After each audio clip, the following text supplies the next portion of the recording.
Saudara-saudariku, Bapak Ibu sekalian, seluruh jemaah yang telah hadir mempersamai kajian kita, baik offline berada langsung di sekitar Masjid An-Nur ini, pun demikian yang online terhubung dari berbagai belahan tempat saat ini. Semoga kita semua senantiasa berada dalam naungan rahmat dan ridha Allah Subhanahu wa Ta'ala. Kata amin itu artinya permohonan agar supaya apa yang diharapkan dikabulkan. Amin itu maknanya setara dengan istajib. Mohon kabulkan ya Allah. Tapi letak amin itu diawali dengan komitmen, hak dan kewajiban. Kalau di Al-Fatihah itu hak dan kewajibannya letaknya di ayat yang kelima itu. Iyyaka na'budu wa iyyaka nasta'in. Jadi kita meminta sesuatu itu nasta'in, permohonan kita kepada Allah. Tapi nasta'in, apa yang kita minta itu bisa diwujudkan kalau didahului dengan kewajiban yang kita tunaikan. Na'budu. Karena itu hadis qudsinya berbunyi ketika kita mengucapkan au haddatsana qala an Abi Hurairah radhiyallahu ta'ala anhu 'anil Nabi sallallahu alaihi wasallam qala Allah azza wa jalla wasamtu as-salah baini wa baina 'abdi 'ala nisfaini. Hadis riwayat sahabat Abu Hurairah radhiyallahu taala anhu tersambung dari Nabi sallallahu alaihi wasallam, beliau menyampaikan, Allah Subhanahu wa taala menyampaikan berfirman dalam hadis qudsi, qasamtu as-salah baini wa baina 'abdi 'ala nisfaini. Aku bagi hak dan kewajiban dalam salat itu kepada dua bagian. Jadi ada yang menjadi hak Allah kepada hamba, haqqullahi 'alal ibad, ada yang menjadi hak hamba kepada Allah. Jadi hak Allah kepada kita, kewajiban kita yang harus kita tunaikan kepada Allah, hak kita dari Allah nanti menjadi kewajiban Allah untuk menjawab apa yang kita harapkan. Idza qala al-'abdu, dan ini akan dimulai komitmen ini ketika hamba mulai mengucapkan dalam salatnya masuk pada kalimat alhamdulillahi rabbil alamin. Qala Allah azza wa jalla hamadani 'abdi. Ketika hambaku mulai berkata dalam salatnya alhamdulillahi rabbil alamin, maka itu dijawab oleh Allah. Karena itu kalau sedang salat betul-betul rasakan pada semua bagian tubuh kita, baik itu jasmaninya, rohaninya ataupun aklaninya, posisikan betul-betul kita itu sedang diperhatikan oleh Allah, bahkan dijawab. Itu yang disebut ihsan. Nanti dalam salat itu ada dua kondisi, ada yang ingin dilihat oleh Allah Khaliq, ada yang ingin diperhatikan oleh makhluk. Yang ingin dilihat oleh Allah itu orangnya namanya muhsin, perbuatannya disebut dengan ihsan. Yang ingin diperhatikan oleh orang-orang lain selain Allah, oleh makhluk, itu disebut riya namanya. Itu yang salatnya tidak memiliki nilai. Fawailul lil musallin alladzina hum an salatihim sahun. Ada orang lalai dalam salat. Kenapa lalai? Alladzina hum yura'un.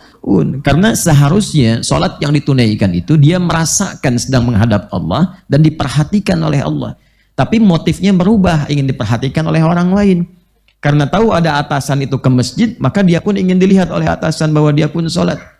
Karena tahu calon mertua itu ke masjid, maka dia gemar ke masjid supaya terlihat oleh calon mertua bahwa dia mendekati kesolehan gitu kan. Nah, itu riya namanya. Sebaliknya, apa yang dikerjakan untuk dilihat Allah saja, baik itu dalam salat, baik itu dalam sedekah, baik itu dalam puasa, itu disebut dengan ihsan.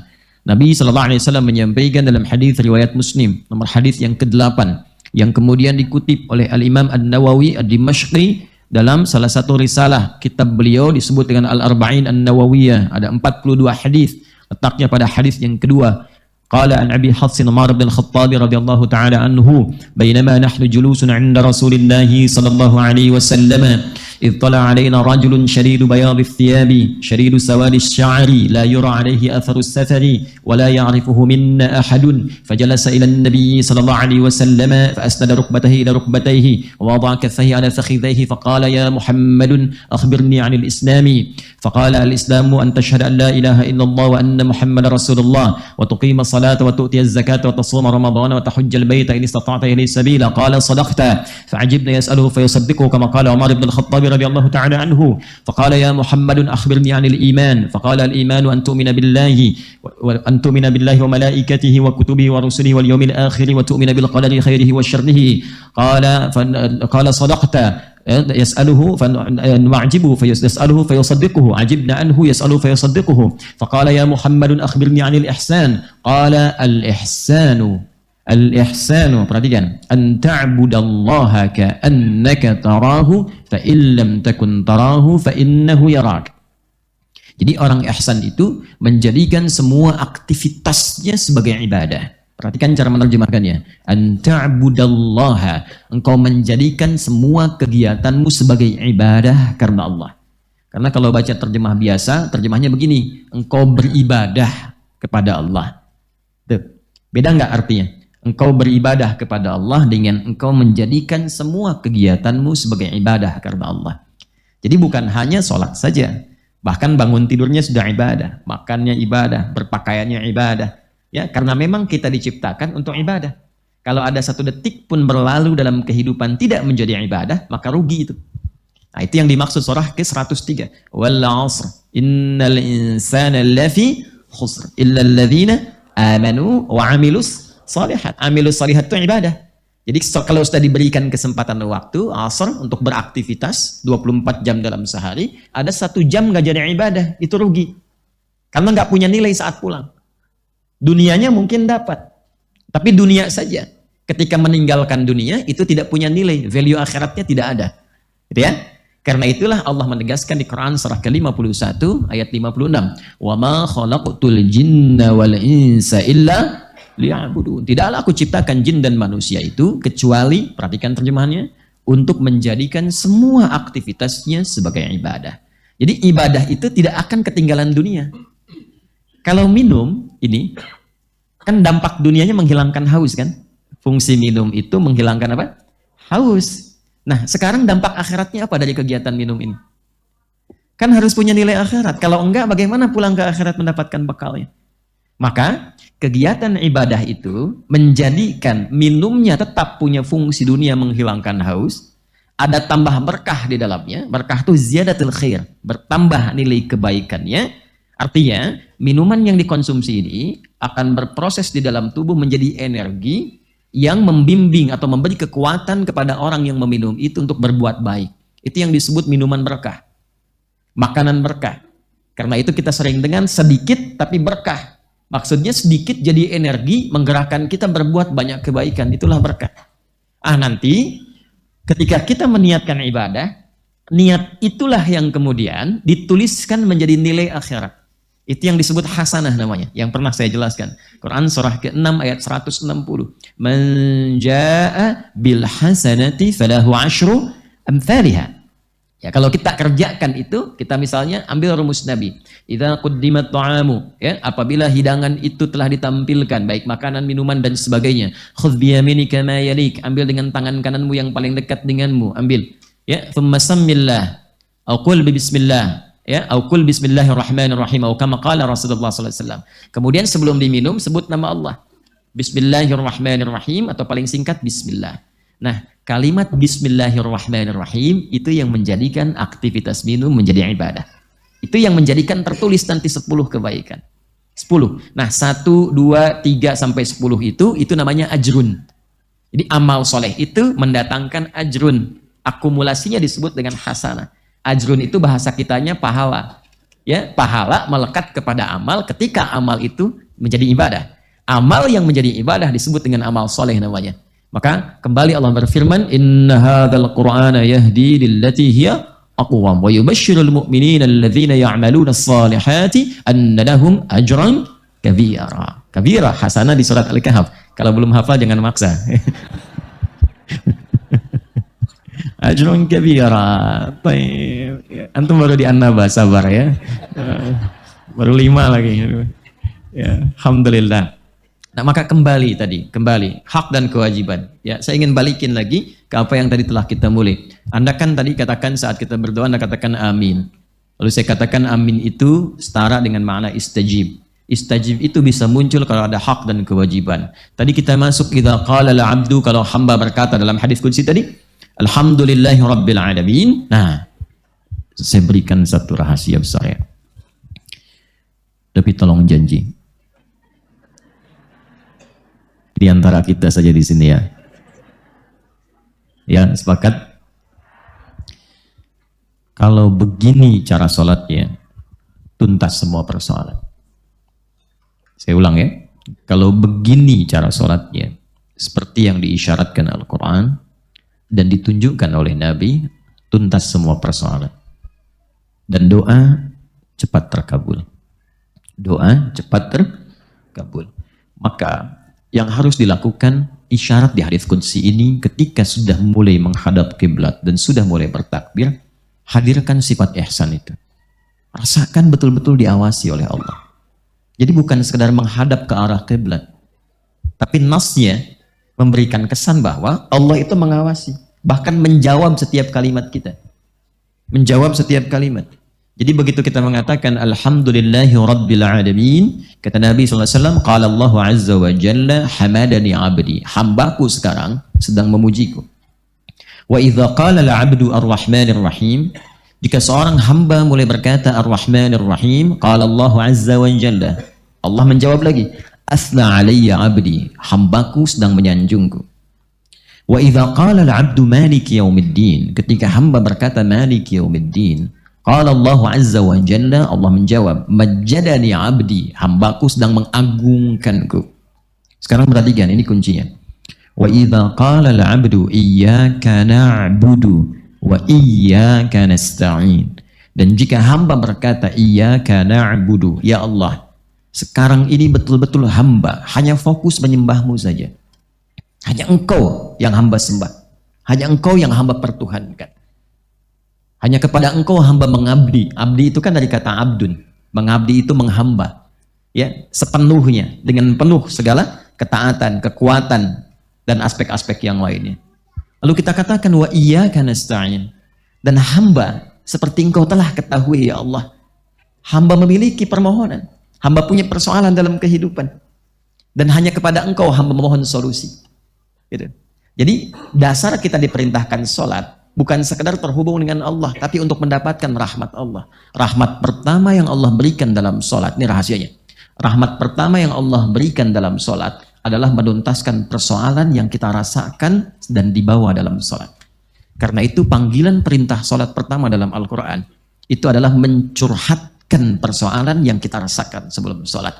Itu ada di Al-Baqarah ayat ke-45 sampai 46. Wasta'inu bis-sabri was-salah wa innaha lakabiratun illa 'alal khashi'in. Dan jika Anda punya masalah dalam kehidupan, dan tidak ada yang tidak punya persoalan, setiap kita pasti punya masalah. Tadi sholat subuh tidak? Tadi. Kalau saya waktu subuh tuh sholatnya tuh. Baik. Saat tiba waktu subuh, 4:06, sholat subuh kan? Baik. Dari subuh ke sekarang jam 8:10. Ada masalah nggak? Pasti ada. Nggak mungkin orang hidup nggak punya persoalan. Wajah-wajahnya kelihatan. Pasti ada. Nah, dari subuh ke zuhur itu sejatinya kita diminta datang menghadap Allah. Ada masalah apa? Dan Allah sudah maha tahu dengan itu semua. Cuma kan kita dituntut untuk menunjukkan pengabdian kepada Allah. Hamba bukan kamu. Itu maksudnya.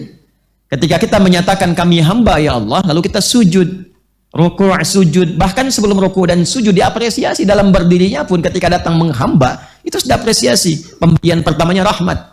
Karena itu kita mulai dengan Bismillahirrahmanirrahim. Makanya ketika akan mengabulkan, rahmat Allah diberikan. Perhatikan jawaban hadis qudsinya. Hadza baini wa baina 'abdi wa li 'abdi ma sa'al. Ini perjanjian komitmen antara aku dengan hambaku.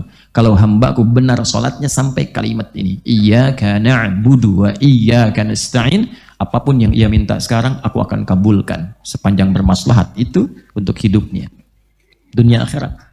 Dan ini yang menjadikan Nabi Zakaria memanfaatkan momentum berdiri dalam sholat ini, minta kepada Allah bahkan yang mustahil menurut manusia. Dihukumi istri beliau menofus dan mandul, tak mungkin punya keturunan, maka meminta dalam sholat, dalam keadaan berdirinya.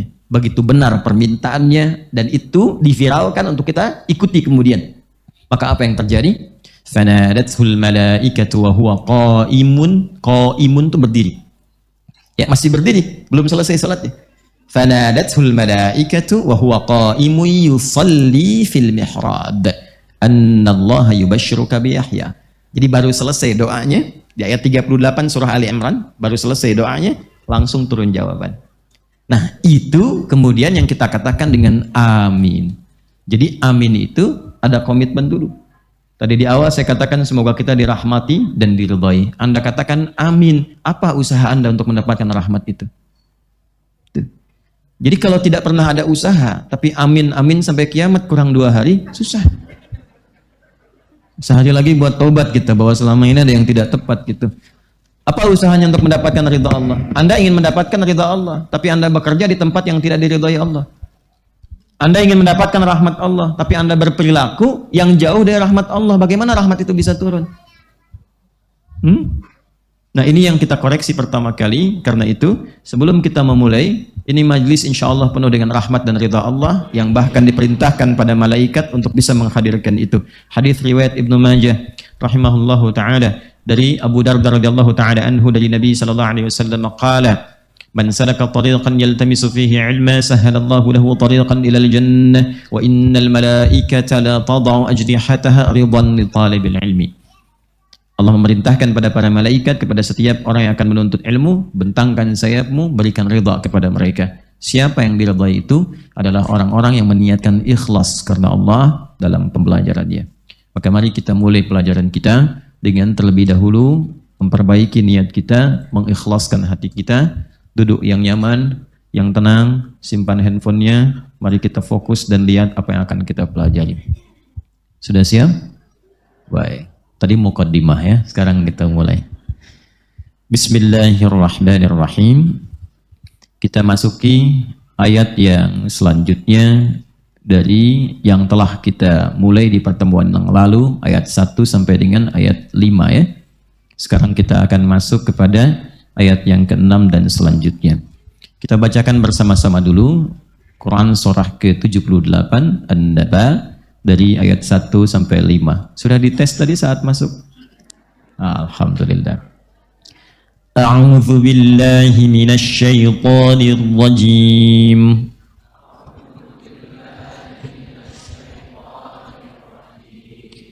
Bismillahirrahmanirrahim. Amma yatasaalun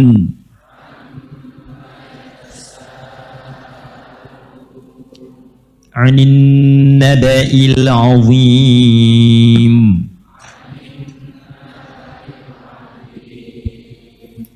Alladhi hum fihi mukhtalifun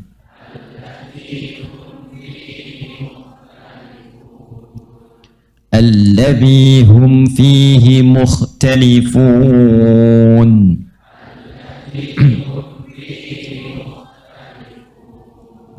كلا سيعلمون ثم كلا سيعلمون. Jadi maaf, lidah bagian depan gigit sedikit. Thumma ya, thumma baik. Jadi kalau enggak digigit sedikit, ini untuk latihan, misalnya itu sin, jadi sin. Kalau jadi sin artinya racun ya. Summun itu racun ya. Kalau pakai sod itu tuli ya. Kalau pakai sa thumma itu kemudian, lalu.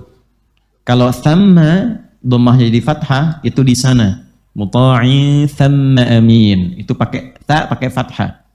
Ingat ya. Jadi beda kita mengucapkan, bukan kita, ada beda yang mengucapkan, saya nggak ikutan maksudnya. Kalau ada beda yang mengucapkan, ke makna akan berpengaruh. Misal begini, Al-Fatihah ayat kedua, ini sering kali juga didapati, kita berusaha ya menunaikan dengan benar. Misal alhamdulillahi rabbil alamin pakai ain, itu alam, jamul jama' dari alam itu alamin, semua alam. Tapi kalau hamzah yang dibacakan bukan ain, dari a jadi a, itu sakit namanya. Di Tuhan orang-orang yang sakit. Ya? Nah, itu keliru nanti dalam makna. Maka di sini ta gigit, kemudian thumma. Baik. Thumma kalla saya'lamun. Baik. Sadaqallahul azim. Ini yang kita pelajari di pertemuan yang lalu, 5 ayat dari surah An-Naba. Secara ringkas dan mendalam telah kita kaji di pertemuan-pertemuan sebelumnya, bahwa surah ini memiliki nama yang viral dikenal dengan An-Naba, dan juga ada 3 nama lain. Jadi kalau nanti ngaji di kitab-kitab tafsir manapun, itu nanti yang viral tentang nama surah ini ada 4 nama. Berapa nama? 4 nama, dan semua terambil nama itu dari lafaz-lafaz ayat Al-Quran yang terdapat di surah An-Naba ini. Yang pertama ada yang disebut dengan An-Naba. Satu, ini yang paling viral. Surah apa? An-Naba, terambil dari kalimat Anin Naba'il Azim. Satu. Yang kedua disebut juga dengan surah Amma. Amma, terambil dari ayat yang pertama, amma yatasa'alun. Ingat baik-baik ya. Yang ketiga disebut juga dengan surah Tasa'ul. Apa namanya? Tasa'ul, terambil dari kalimat yatasa'alun. Apa? Yatasa'alun. Yang keempat disebut juga dengan mu'sirat. Apa? Sirat. Nanti kita lihat di ayat yang ke-14. Wa anzalna minal mu'sirati ma'an thajjaja. Jadi itu 4 surah, 4 nama yang melekat kepada surah ke-78 ini. Ini yang saya lengkapi dulu sebelum kita masuk pada ayat yang ke-6. Jadi saya tegaskan lagi, ada berapa namanya? 4. 1 apa? An-Naba. 2 apa? Amma. 3 apa? Tasa'ul. 4 apa? Nah, kenapa yang dipilih cuma 4 lafaz ini? Kenapa nggak disebut surah Kalla misalnya? Kenapa nggak disebut surah Saya'lamun? Kenapa 4 yang dipilih ini? Nah, ini menjadi menarik karena ternyata dari 4 nama ini ada isyarat-isyarat yang istimewa yang mewakili memang inti dari surah yang akan dibahas ini. Yang pertama disebut dengan An-Naba, berita agung, untuk memberikan kesan bahwa semua yang disampaikan dalam Al-Quran itu isinya memang agung. Isinya istimewa, tak bisa dibandingkan dengan apapun. Karena memang ini istimewa, firman Allah, dan semuanya, lafadznya, kalimatnya, bacaannya, kalau disebut bacaan sampai ke suaranya, ya, sampai dengan maknanya, dan sampai dengan pedomannya, semua istimewa. Jadi nggak pernah ada yang sama. Saya pernah sampaikan kan di pertemuan-pertemuan yang lalu, satu-satunya lafaz yang terjaga, kalimat-kalimatnya, ya, bahkan setiap hurufnya sejak mulai itu difirmankan dan turun kepada Rasulullah 15 abad yang lalu sallallahu alaihi wasallam sampai sekarang, sampai nanti terjaga, ya, sempurna, itu hanya Al-Quran. Hanya Al-Quran. Satu-satunya yang ketika dibacakan menghadirkan getaran dalam jiwa. Pernah dengar orang baca Al-Quran hati kita bergetar, tiba-tiba terbawa haru, tiba-tiba menangis, tiba-tiba ingin dekat dengan Allah, itu hanya Al-Quran. Dan dahsyatnya, dengan semua keistimewaan itu, setan mencoba mengganggu. Hanya Al-Quran yang ketika Anda baca dengan sungguh-sungguh, itu pasti dibelokkan oleh setan. Makanya satu-satunya bacaan di muka bumi, yang baru baca, itu Anda bisa cepat ngantuk, itu cuma Al-Quran. Silakan kalau nggak percaya. Anda baca Al-Quran 1 jam 2 jam, Al-Quran ya, Al-Quran 1 jam 2 jam Anda baca itu bisa tahan tuh, ya. Tapi baca Al-Quran 10 menit itu bisa begini-begini tuh, dan bisa cepat selesai karena memang ada setannya. Dan bacaan yang ketika dibaca menjadi ibadah itu hanya Al-Quran, hanya Al-Quran. Karena itu disebut Naba, karena semua yang terkandung di Al-Quran itu agung. Nah, biasanya begini yang ingin saya katakan, maaf ya, ini kita bicara adab dulu untuk menyempurnakan yang sebelumnya. Maaf sekali, kalau Anda ingin bertemu dengan sosok yang istimewa, yang agung, itu penampilan itu dijaga nggak? Ya, diperbaiki nggak? Pakai baju yang biasa atau yang istimewa? Kalau ibu nih Bu, punya koleksi yang istimewa, disimpannya di tempat biasa, tempat istimewa. Ya. Ibu punya emas misalnya 10 kilo, kan? Ya, Mas Anton. Ibu simpan di tempat biasa atau yang istimewa? Hah? Ditutup atau dibuka? Ditutup, baik ya. Disayang-sayang atau dibuang? Tuh, kan? Dan Al-Quran itu disebut naba. Emas nggak pernah disebut naba. Manusia seagung-agungnya, itu kan? Jika dia tidak mendapatkan tugas khusus dari Nabi, dari Allah, tidak mendapatkan tugas khusus dari Allah menjadi Nabi, tetap statusnya insan, manusia. Tapi kenapa kita menghadapi sosok manusia yang biasa, namun kemudian mendapat kedudukan dan terhormat, penampilan itu begitu indah? Kenapa ketika dititipkan barang-barang yang terasa istimewa, padahal dunia yang ketika wafat pun Anda tinggalkan, begitu Anda jaga dan ditempatkan di tempat yang sangat mulia?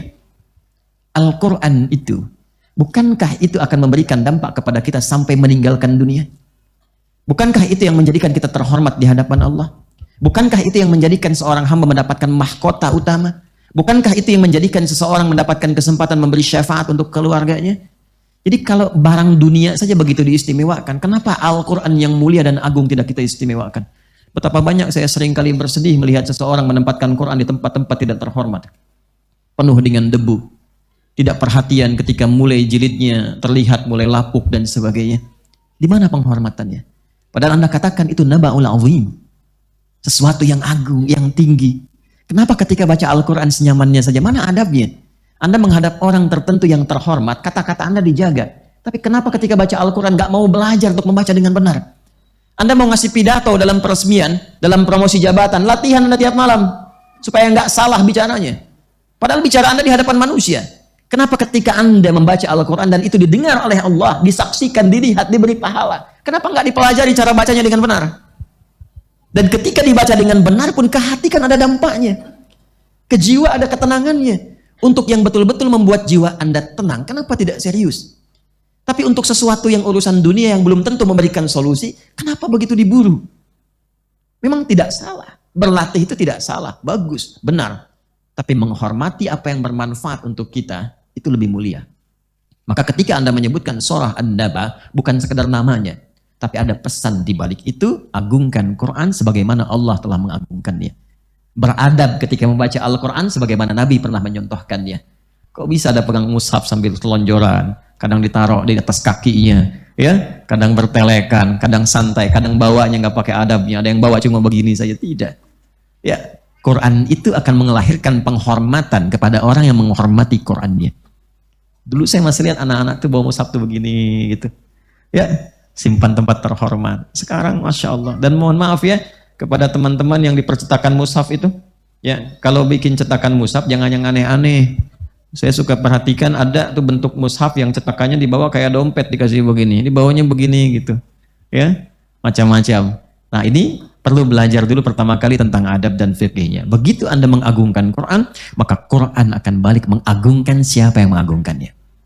Itu sudah rumus ya, itu sudah rumus. Paham sampai sini? Itulah naba. Jadi bukan sekedar berita di surahnya saja, tapi memberikan kesan keagungan. Menghormati Quran, maka Allah akan mengangkat kita di atas derajat orang-orang yang tidak biasa. Ya, satu. Dua, amma. Disebut dengan amma, bukan sekedar menunjuk kepada pertanyaan yang didiskusikan dari surah ini, tapi juga memberikan kesan bahwa ini surah membuka juz yang umumnya akan mudah dipelajari dan dikenal oleh orang-orang Islam pada umumnya. Makanya kalau ada orang belajar ngaji, ingin menghafal, bukankah memulai dari juz amma? Ya kan? Dari juz amma, juz 30 kan? Ya, dari amma yatasaalun sampai minal jinnati wan. Nah, kadang-kadang kan menghafalnya dari belakang dulu kan? Ya kan? Ya, ini kan surah paling favorit di muka bumi, 3 qul terakhir kan? Ya, qul huwallah, qul a'udzu birabbil falaq, qul a'udzu birabbin. Nah, tapi ketika menjadi satu juz dimulainya dari amma yatasaalun. Nah, maksudnya apa? Maksudnya kalau Anda kelak menjadi imam. Halo? Kelak menjadi imam, khususnya dalam sholat, kan ada sunnahnya menghadap ke belakang kan? Ya kan? Yang saya maksud menghadap ke belakang tuh begini. Ini arah kiblat, sebelum menjadi imam tuh menghadap dulu. Dan ini bukan formalitas. Sering saya tekankan, menghadap itu bukan formalitas, lantas Anda langsung mengatakan istau, istaqimu, selesai. Tidak. Lihat wajahnya. Wajah-wajahnya lihat. Adakah wajah orang transit yang bukan penduduk lokal? Makanya sholatnya disebut jamaah. Jamaah itu punya sifat jamaah. Jamaah itu bukan sekedar menghimpun, kenali siapa yang datang berhimpun itu. Harus kenal. Makanya kalau orang berjamaah, itu pasti saling mengenal satu dengan yang lainnya. Saya tidak ingin terjadi ada orang bahkan sekomplek di sini sholat tapi nggak kenal siapa yang duduk di sampingnya. Setelah itu saling bersinergi. Setelah berkenalan, saling bersinergi. Mungkin ada yang merasa kekurangan, mungkin ada yang sakit, ketemu dengan yang dokter, diberikan solusi. Ya, ada yang punya ilmu, ada yang punya pekerjaan, ke lapangan, bertemu dengan yang belum pernah punya pekerjaan atau sedang mencari-cari dapat solusi. Itulah jamaah. Ya, tapi terkait dengan bacaan sholat dilihat, nanti kelihatan wajah-wajahnya. Oh, ini wajah kuliah, ini wajah Al-Kautsar, ini wajah Ad-Duha, ini wajah Al-Baqarah. Ya? Ambil yang tengah-tengah nanti. Ya, jangan sampai Anda pukul rata karena baru khatam Al-Baqarah, Baqarahan gitu kan. Begitu selesai, Assalamualaikum, nengok, bubar, semua hilang. Ya, itu pernah kejadian di era Nabi seperti yang pernah saya terangkan. Jadi ketika berbalik, lihat. Setelah kemudian melihat, nah umumnya, orang-orang saat ini umumnya, masyarakat Islam pada umumnya itu sudah familiar dengan surah di juz Amma. Maka dari Amma ini di surah An-Naba sampai dengan An-Nas itu mudah kemudian untuk kita pilih kalau mengalami kondisi yang seperti itu. Kecuali kalau Anda berimam misalnya, atau Anda menjadi imam di tempat yang sudah terbiasa mengaji Quran. Di pesantren hafalan yang murajaah silahkan, senyaman yang Anda bacakan. Jelas sampai di sini? Jadi kata Amma bukan hanya menunjuk kepada diskusi yang ada di ayat ini, tapi memberikan isyarat tentang keumuman juz yang dimulai dengan surah An-Naba atau surah Amma yang mudah dikenali. 3 disebut juga dengan tasaul, ya, diskusi, saling bertanya, ya, saling mempertanyakan, saling berdiskusi. Dan pernah saya terangkan di pertemuan yang lalu, karena di ayat ini, di surah ini diajarkan kita bagaimana cara diskusi yang elegan, adab dalam berargumentasi, cara dalam menyoal, cara dalam menjawab. Dan ini sudah tuntas saya terangkan di pertemuan lalu. Yang keempat, ada juga isyarat-isyarat ilmiah di sini dari nama yang keempat al-mu'sirat, diambil dari ayat yang ke-14. Nanti kalau sudah masuk ke ayat ke-14 ini, saya juga bawakan kitab tafsirnya yang sesuai dengan pembahasannya. Jadi insya Allah di awal jumpa kita, saya sudah tunjukkan beberapa kitab-kitab tafsir yang sesuai dengan pembahasan. Misal, kalau kita membahasnya dari segi riwayat, mana dalilnya, hadisnya seperti apa, riwayat asarnya bagaimana, kalau sahabatnya apa, maka kita bisa gunakan tafsir Ibnu Jarir At-Tabari misalnya, atau tafsir Al-Imam Ibnu Katsir rahimahullah. Ya, kalau kita ingin membahas sisi kedalamannya misalnya, maka nanti ada Mafatihul Ghaibnya Ar-Razi, atau Ruhul Ma'aninya Al-Alusi. Kalau nanti bicara tentang aspek sosiologis, nanti ada tafsir Al-Maraghi. Kalau berbicara tentang kandungan bahasa dan kedalaman maqasid syariah, ada tafsir Tahrir wa Tanwir misalnya. Nanti ketika masuk kepada sisi ilmiah, karena ada isyarat-isyarat ilmiah dalam Quran untuk diriset. Jadi ayat itu tidak turun begitu saja menginformasikan. Dari mana Nabi yang tinggal di tempat yang jauh dari peradaban, ya, tidak masuk pengetahuan ke dalamnya, hanya aksesnya terbatas di situ saja, keluar masuk orang. Itu kan Mekah itu tempat yang di lembah kan, ya, terbelakang, jauh dari peradaban. Kok bisa menerangkan tentang awan, dari akumulasi di atas awan ini ada proses kimiawi melahirkan dan menurunkan hujan. Dari mana pengetahuan itu Nabi dapatkan? Ya, tapi itu isyarat kepada kita untuk meriset ada apa di awan itu. Bagaimana cara merisetnya? Nanti melahirkan macam-macam ragam awan. Apa yang jenisnya cumulonimbus itu? Bagaimana awan yang begini? Nanti ada ayat-ayatnya kita turunkan, baru kita hadirkan kitab-kitab tafsir yang terkait dengan itu. Itu nanti yang kelak disebut dengan tafsir ilmi. Jadi dari satu surah ini saja kita belajar bagaimana mengagungkan Al-Quran.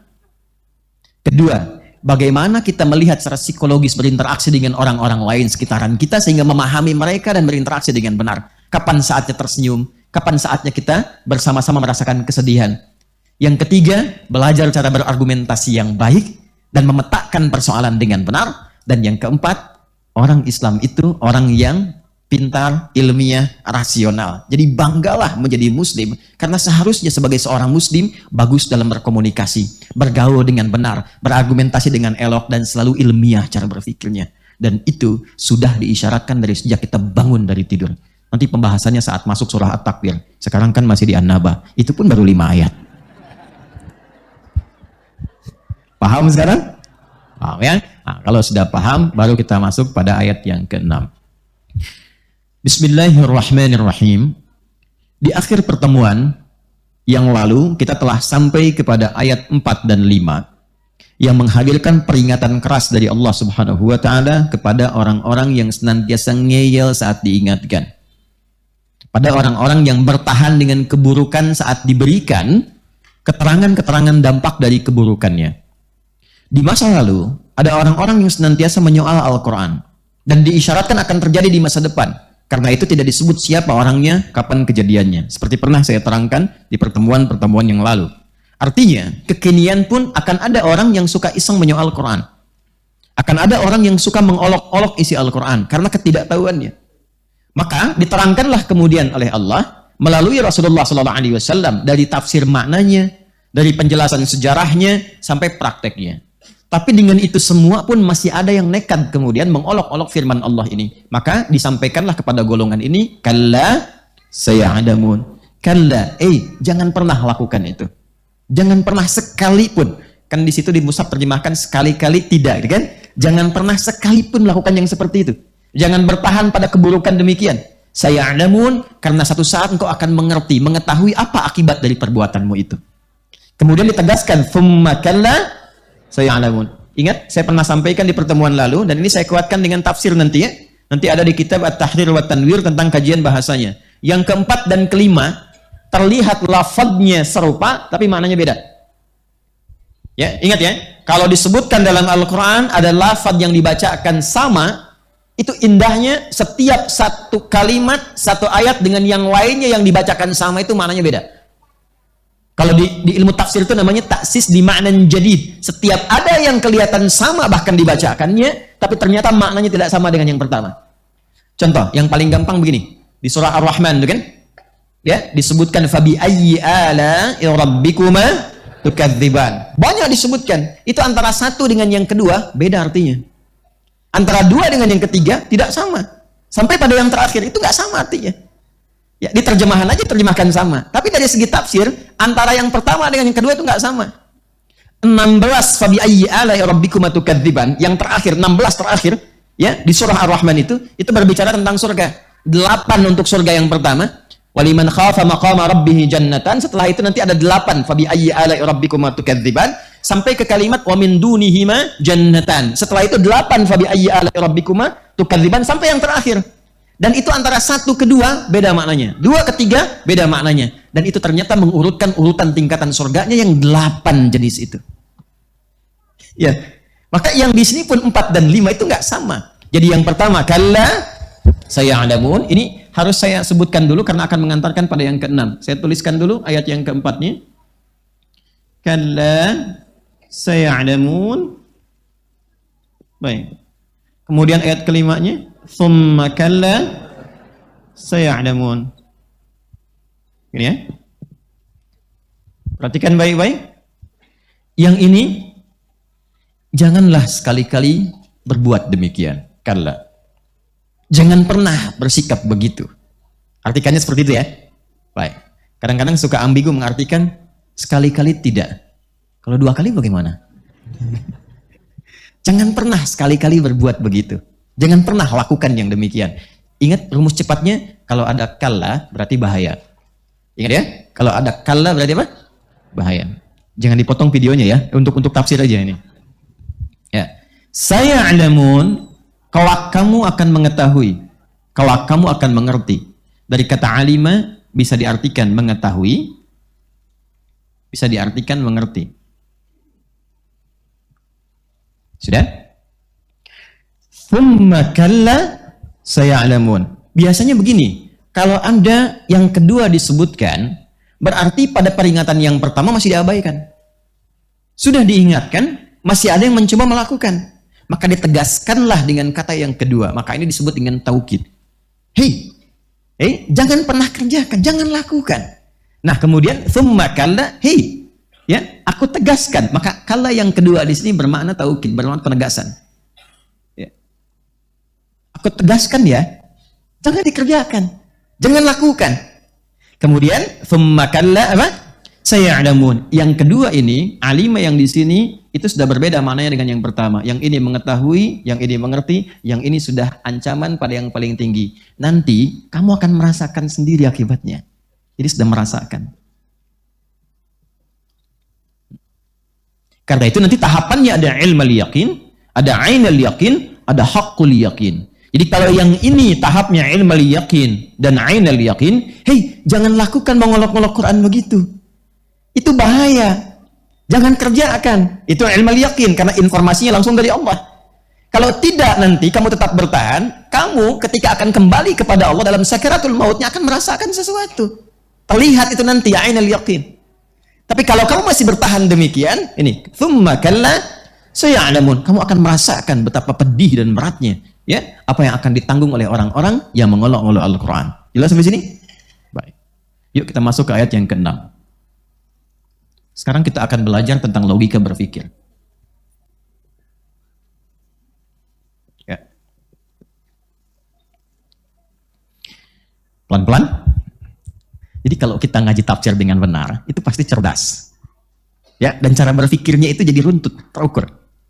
Bapak Ibu sekalian, saya ingin gambarkan begini dulu. Saya ingin kasih contoh sebentar ya. Anda bekerja di satu perusahaan. Kemudian ada pimpinan misalnya. Lalu pekerjaan Anda sudah berlangsung selama 5 tahun. Dalam 5 tahun itu, banyak pengalaman yang telah diberikan oleh pimpinan. Diberikan arahan, diberikan petunjuk, diberikan bimbingan. Setelah itu dicukupkan berbagai hal kebutuhan, diterangkan. Ini dampaknya begini, kerjakan ini, hasilnya akan begini. Ya, engkau kerjakan begini, yang didapatkan akan seperti ini. Sehingga pekerjaan Anda terasakan dari pengalaman itu. Dapat sesuatu, sukses berjalan. Kemudian, pada tahun yang ke-6, masuk awal tahun yang ke-6, mulai ada arahan pimpinan yang Anda debat misalnya. Ya, ketika mengarahkan kerjakan seperti ini ya, lalu Anda mengatakan, wah itu nggak bagus demikian. Ya, boleh jadi nanti akan begini-begini, itu nggak benar. Apalagi misalnya Anda menyangkalnya tanpa argumentasi. Saya nggak mau begitulah, ya. Saya nggak mau saja misalnya. Maka pimpinan mengatakan, bukankah 5 tahun yang lalu, yang ke belakang itu, kan sudah kamu rasakan kalau kamu begini, nanti akan seperti ini. Bukankah aku sudah berikan bimbingan kepadamu dan kamu rasakan?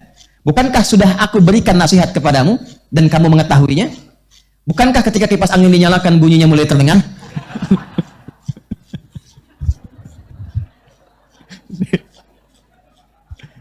Tadi nggak ada kan ya? Bagaimana kalau dimatikan saja supaya saya nggak bersaing ya? Baik, nah alhamdulillah. Bukankah bunyinya sudah tidak ada gitu ya? Ya masih ada. Nah, jadi pimpinan ini ingin menerangkan semua kontribusi yang telah dirasakan oleh bawahannya. Ya. Telah dirasakan oleh orang yang mengikutinya selama ini dan dijelaskan dan itu terasa. Memang sudah dirasakan, dinikmati, dijalani dan sebagainya. Kira-kira kalau ada orang berargumentasi dengan Anda dan menampilkan segala yang telah kita rasakan manfaatnya, hasilnya, masih bisa menolak nggak argumentasinya? Masih bisa menyoal nggak? Ya? Atau Anda datang kepada orang tua, mendebat kepada orang tua sesuatu, lalu ibu Anda mengatakan, kan mama yang mengandung kamu, melahirkan kamu, merawat kamu, sudah memberikan arahan kepada kamu, mama sudah mengalami semua ini, kamu akan ke tempat itu, mama sudah pernah ke sana, kan sudah mama tunjukin juga, kenapa mau maksa ke sana? Kalau sudah dirasakan, diberikan penjelasan dengan nyata dan kita rasakan sendiri, apakah masih mungkin kita menyoal? Oke, sekarang dengan cara yang sama, dengan argumentasi yang sama, dengan logika dan cara berpikir yang sama, ada orang-orang yang menyoal Al-Quran. Al-Quran itu firman siapa? Oke, satu, premisnya satu, Al-Quran firman Allah. Oke, Allah itu Tuhan bukan? Maha kuasa tidak? Maha segalanya tidak? Baik, semua yang bersumber dari Allah benar tidak? Yakin? Baik, sekarang Allah tampilkan, aku beri contoh, kata Allah. Siapa yang membentangkan bumi? Siapa yang menciptakan bumi? Membentangkan di dalamnya semua yang ada di bumi sehingga nyaman untuk dijalani aktivitas di dalamnya. Siapa? Siapa yang menurunkan hujan? Siapa yang menumbuhkan tumbuhan? Kalau Anda yakin semua itu dari Allah, lantas kenapa Anda menyoal firman Allah? Maka dari itu, ketika ada orang-orang yang menyoal firman Allah dan disebutkan di ayat 1 sampai dengan 3, yang pekerjaannya cuma iseng nyoal, dan diingatkan di ayat yang keempat dan kelima, tidak mampu juga untuk meredam apa yang mereka lakukan, maka disentuh bagian terakhir. Yang pertama kan sudah bagian tertinggi di hatinya, ya kan? Ya, diminta untuk mengingat kepada Allah kan? Nggak sadar juga, maka dicek sebenarnya orang itu berpikir atau tidak. Ya, maka diceklah kemudian sisi akalnya, intelektualitasnya. Jadi yang akan kita jalani dan kita dapati orang-orang yang seringkali menyoal itu kita akan bisa uji. Yang pertama, mereka itu satu, apakah punya keimanan tidak dalam hatinya, dalam jiwanya? Apa masih punya hati untuk bisa merasakan? Yang kedua, kalau yang pertama tadi konektivitasnya dengan Tuhan, masa iya sih ada hamba menyoal Allah, menyoal Tuhannya sendiri? Kan? Jadi ditanya, ini sebenarnya punya hubungan baik nggak dengan Tuhannya? Kan? Atau yang kedua, kalau memang dia merasa tidak bertuhan atau tidak punya hubungan baik dengan Tuhannya, masih berakal nggak? Karena hanya hewan yang tidak berakal. Ya, kalau ada burung beo menyoal sesuatu, namanya beo. Tetap hewan. Tapi kalau Anda kan manusia punya akal. Perbedaan antara manusia dengan hewan itu terletak kepada akalnya. Maka di ayat yang ke-6 sampai ayat ke-14 disebutkan dulu jalan untuk logika berpikir supaya dia merenungkan, masih punya akal nggak? Jelas? Kalau diberikan hati tidak berfungsi, diberikan akal tidak difungsikan, nih, hati-hati dengan ancaman yang mungkin didapatkan saat engkau berpulang kepada Allah. Makanya nanti ayat ke-15 dan seterusnya berisi tampilan jawaban bagi orang yang masih bertahan, maaf, dengan keburukannya sampai tidak memfungsikan akal dan hatinya. Jadi kalau ada orang beraktivitas, baik dengan lisannya, pekerjaannya, tindakannya, dan tidak menggunakan akalnya untuk berpikir dari apa yang ia kerjakan itu, mau korupsi, dia nggak mikir apa dampak dari korupsi itu. Mau mencuri, dia nggak berpikir apa dampak dari pencurian itu. Dan dia tidak menggunakan hatinya, nuraninya ketika mengerjakan perbuatan maksiat itu. Apa yang akan dia dapatkan saat dia berpulang ke hadapan Allah? Itu nanti akan ditampilkan di ayat 15 dan seterusnya. Tapi sebelum masuk ke sana, Allah ajak kita berpikir dengan ayat yang ke-6 sampai dengan ayat yang ke-14. Paham konsepsi di ayat ini? 6 sampai 14, mengerti jalurnya? Baik, kalau sudah paham, yuk kita baca ayatnya. Kita belum masuk ayatnya, saya jelaskan dulu ya, gambaran umumnya. Bismillahirrahmanirrahim. Alam naj'alil arda mihada. Alam naj'alil arda mihada. Ada 5 huruf yang kalau kita baca, dia di tengah-tengah dia mati, maka bacanya memantul, mantul, tep, tep, tep, tep. Dalam bahasa Arab disebut dengan kol-kolah namanya. Ya, hurufnya 5, qaf, ta, ba, jim, dal. Plus qutbu jadin, qaf, ta, ba, jim, dal. Jadi kalau dia harakatnya sukun, mati di tengah-tengah, bacanya mantul. Alam naja. Jadi alam naja. Plus alam naj'alil arda mihada. Wal jibala autada. Wa khalaqnakum azwaja. وجعلنا نومكم سباتا وجعلنا الليل لباسا وجعلنا النهار معاشا وبنينا فوقكم سبعا شدادا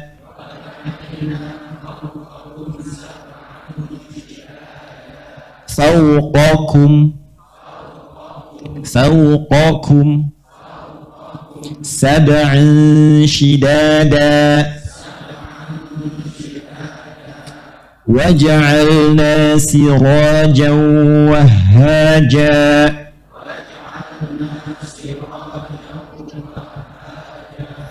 وأنزلنا من المعصرات ماء ثجاجا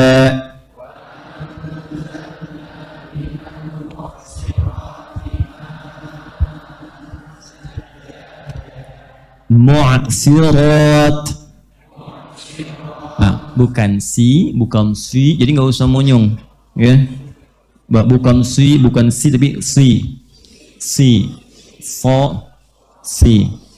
Mu'asirat. wa anzalna minal mu'sirati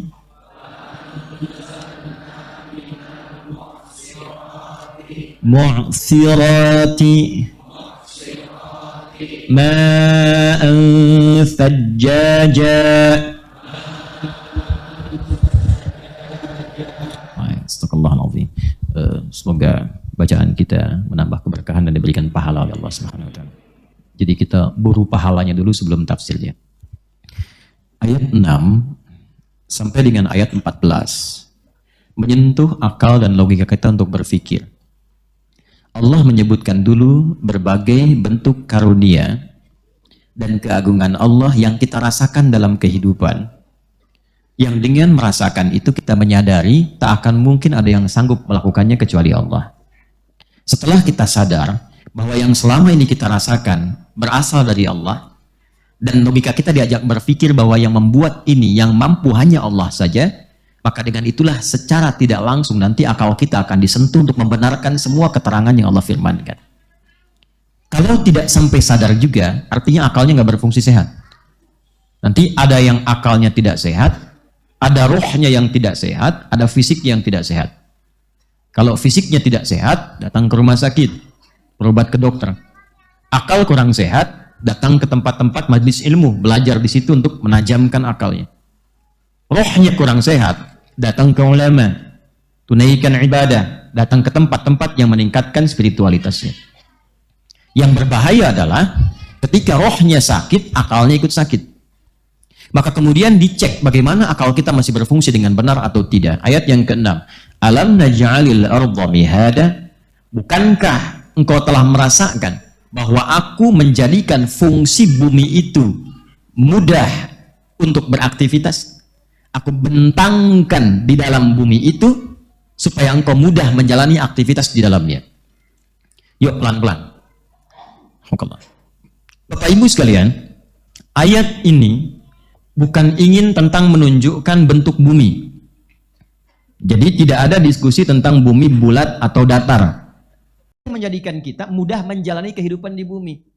Maka dalam bahasa Arab ada kosakata yang menunjuk kepada bentuk secara langsung. Tenang Bu, insya Allah tidak ada apa-apa. Ya, aman terkendali insya Allah ya, aman terkendali. Semua memberikan kode. Kipas di sini berputar ada kodenya. Karena berputar, ini menunjukkan bahwa dia berfungsi normal gitu kan.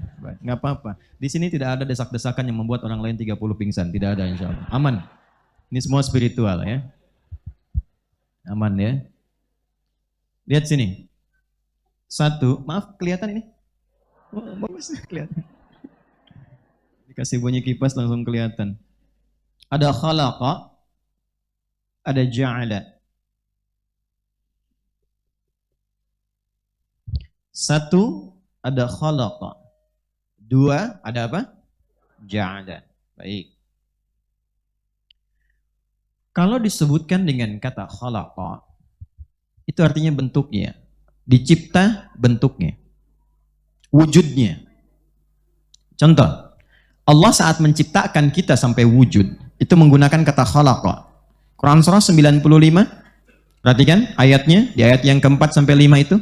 Laqad khalaqnal insana fi ahsanit taqwim. Wujud ini. Jadi yang disebutkan dengan kata khalaqa itu wujudnya, bentuknya terlihat dengan materinya. Ketika manusia pertama kali diciptakan dan proses penciptaannya sampai wujud, diviralkan di kalangan malaikat dan jin.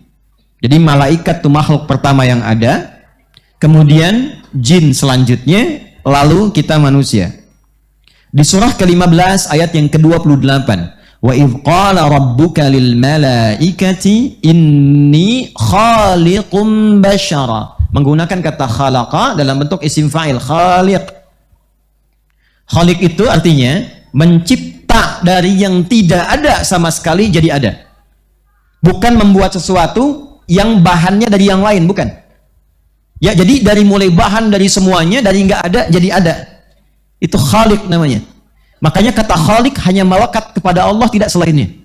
Dari sini muncul kata sang khaliq. Diksi khaliq itu ditemukan di Quran. Di antaranya Quran surah ke-15 ayat ke-28.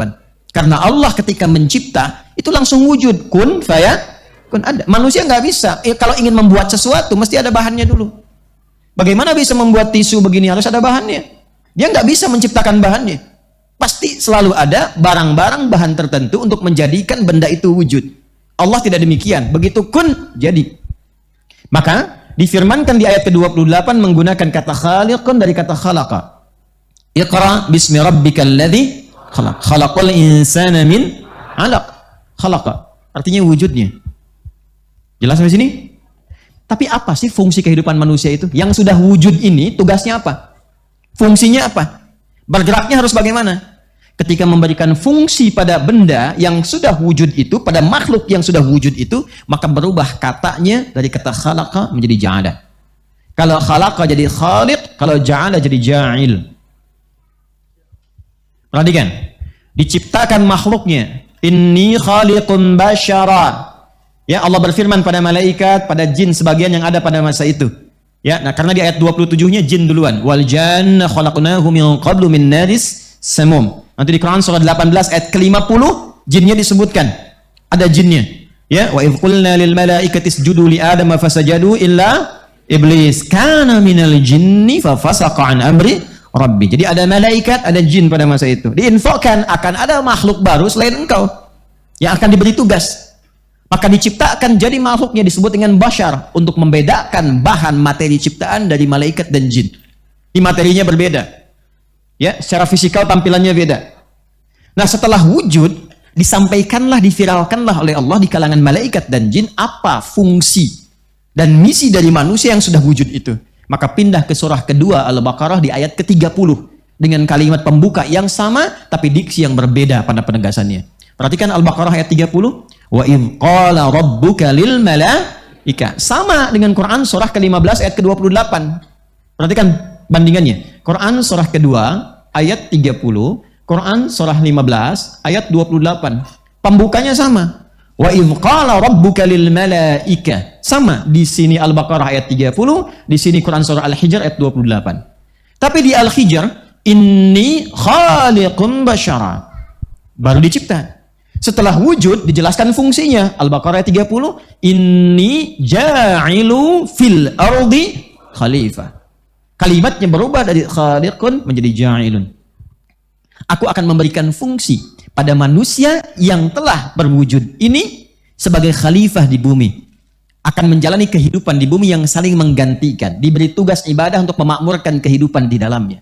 Jadi saya ingin katakan, kalau disebutkan khalaqa itu bentuk wujud.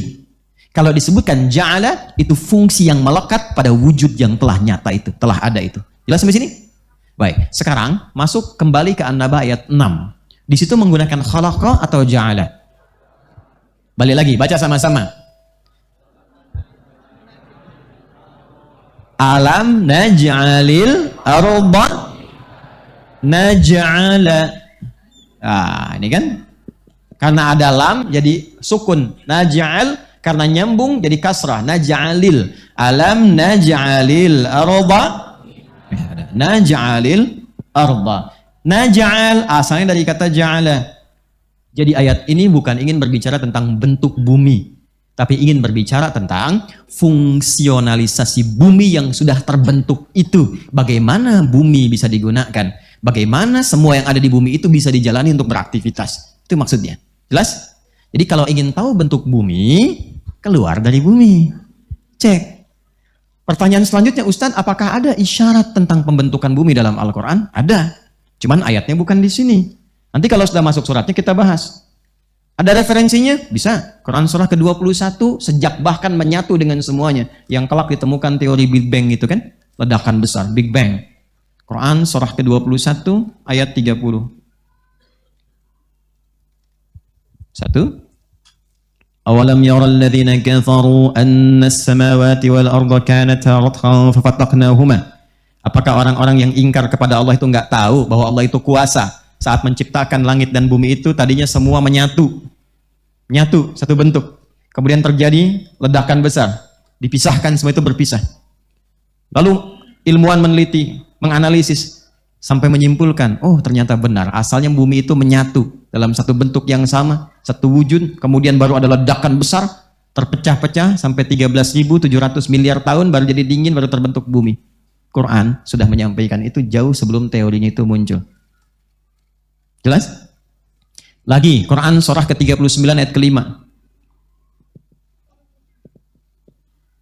Ini umum dulu ya, nanti masuk ke surah itu, bahas itu kita akan uraikan. Kita masih di An-Naba. Pelan-pelan. Sudah? Quran surah ke-39 Az-Zumar ayat 5. Khalaqas samawati wal ard. Nah, menggunakan kata khalaqa nih. Kalau bicara khalaqa, bicara bentuknya, bicara fungsinya? Oh, jelas? Khalaqas samawati wal arda bil haqq. Allah telah menciptakan langit dan bumi bil haqq. Ba-nya di situ namanya ba lil ghayah. Dengan tujuan yang benar untuk difungsikan. Jadi tidak mungkin Allah mencipta sesuatu tanpa fungsi, tanpa tujuan. Apapun itu, sekecil apapun itu. Ba itu nanti fungsinya ada 14 dalam bahasa Arab. Nanti ba yang dimaksud di sini lil ghayah, dengan tujuan menerangkan kepada kita bahwa ada fungsi yang Allah tetapkan di langit dan bumi itu yang akan mengiringi kehidupan kita. Teruskan, belum selesai. Yukawwirul laila 'alan nahar wa yukawwirun nahara 'alal lail. Ini yang paling indah. Lalu Allah melipat, mengganti maksudnya, cuman menggunakan kinayah di sini. Melipat siang dan malam bergantian. Yukawwir itu dari kata kawwara, yukawwiru takwiran. Dari kata qurrah asalnya. Qurrah itu kalau sekarang diterjemahkan dengan bola. Bola itu bentuknya apa? Karena itu ada yang mengatakan ada isyarat dari sini kalau berbicara bentuk bumi terlihat seperti bola, bentuknya bulat. Apakah bulatnya bulat murni, ataukah bulatnya setengah murni dan sebagainya. Yang penting berbentuk seperti bola kalau bicara bentukannya. Ya. Yukawwirul laila 'alan nahar, dilipat. Nih, kalau bola itu diputar, ya, bola berputar nggak? Putar kan? Kalau diputar itu, diputar, bukankah seperti yang terlipat di atas ke bawah, yang bawah naik ke atas? Ya kan? Ini bahasa kiasan, majas dalam Quran. Jadi ketika Allah menampilkan malam, siangnya dilipat ke bawah. Maka yang ada di bawah merasakan malam, ya kan? Yang di atas merasakan siang. Demikian seterusnya berputar. Ya nggak mungkin kan kalau berputar kalau nggak bulat, ya kan? Benda yang kotak bisa diputar, cuman hancur kan? Ya kan? Nggak normal kan? Maka kalau ingin berbicara tentang bentuk, silahkan keluar dari bumi. Cuma isyarat Quran menunjukkan bahwa bumi itu kalau bicara bentuk mendekati kepada bentuk seperti bola. Jadi bulat apa datar? Sekarang bisa nggak Anda beraktivitas di tempat yang bulat?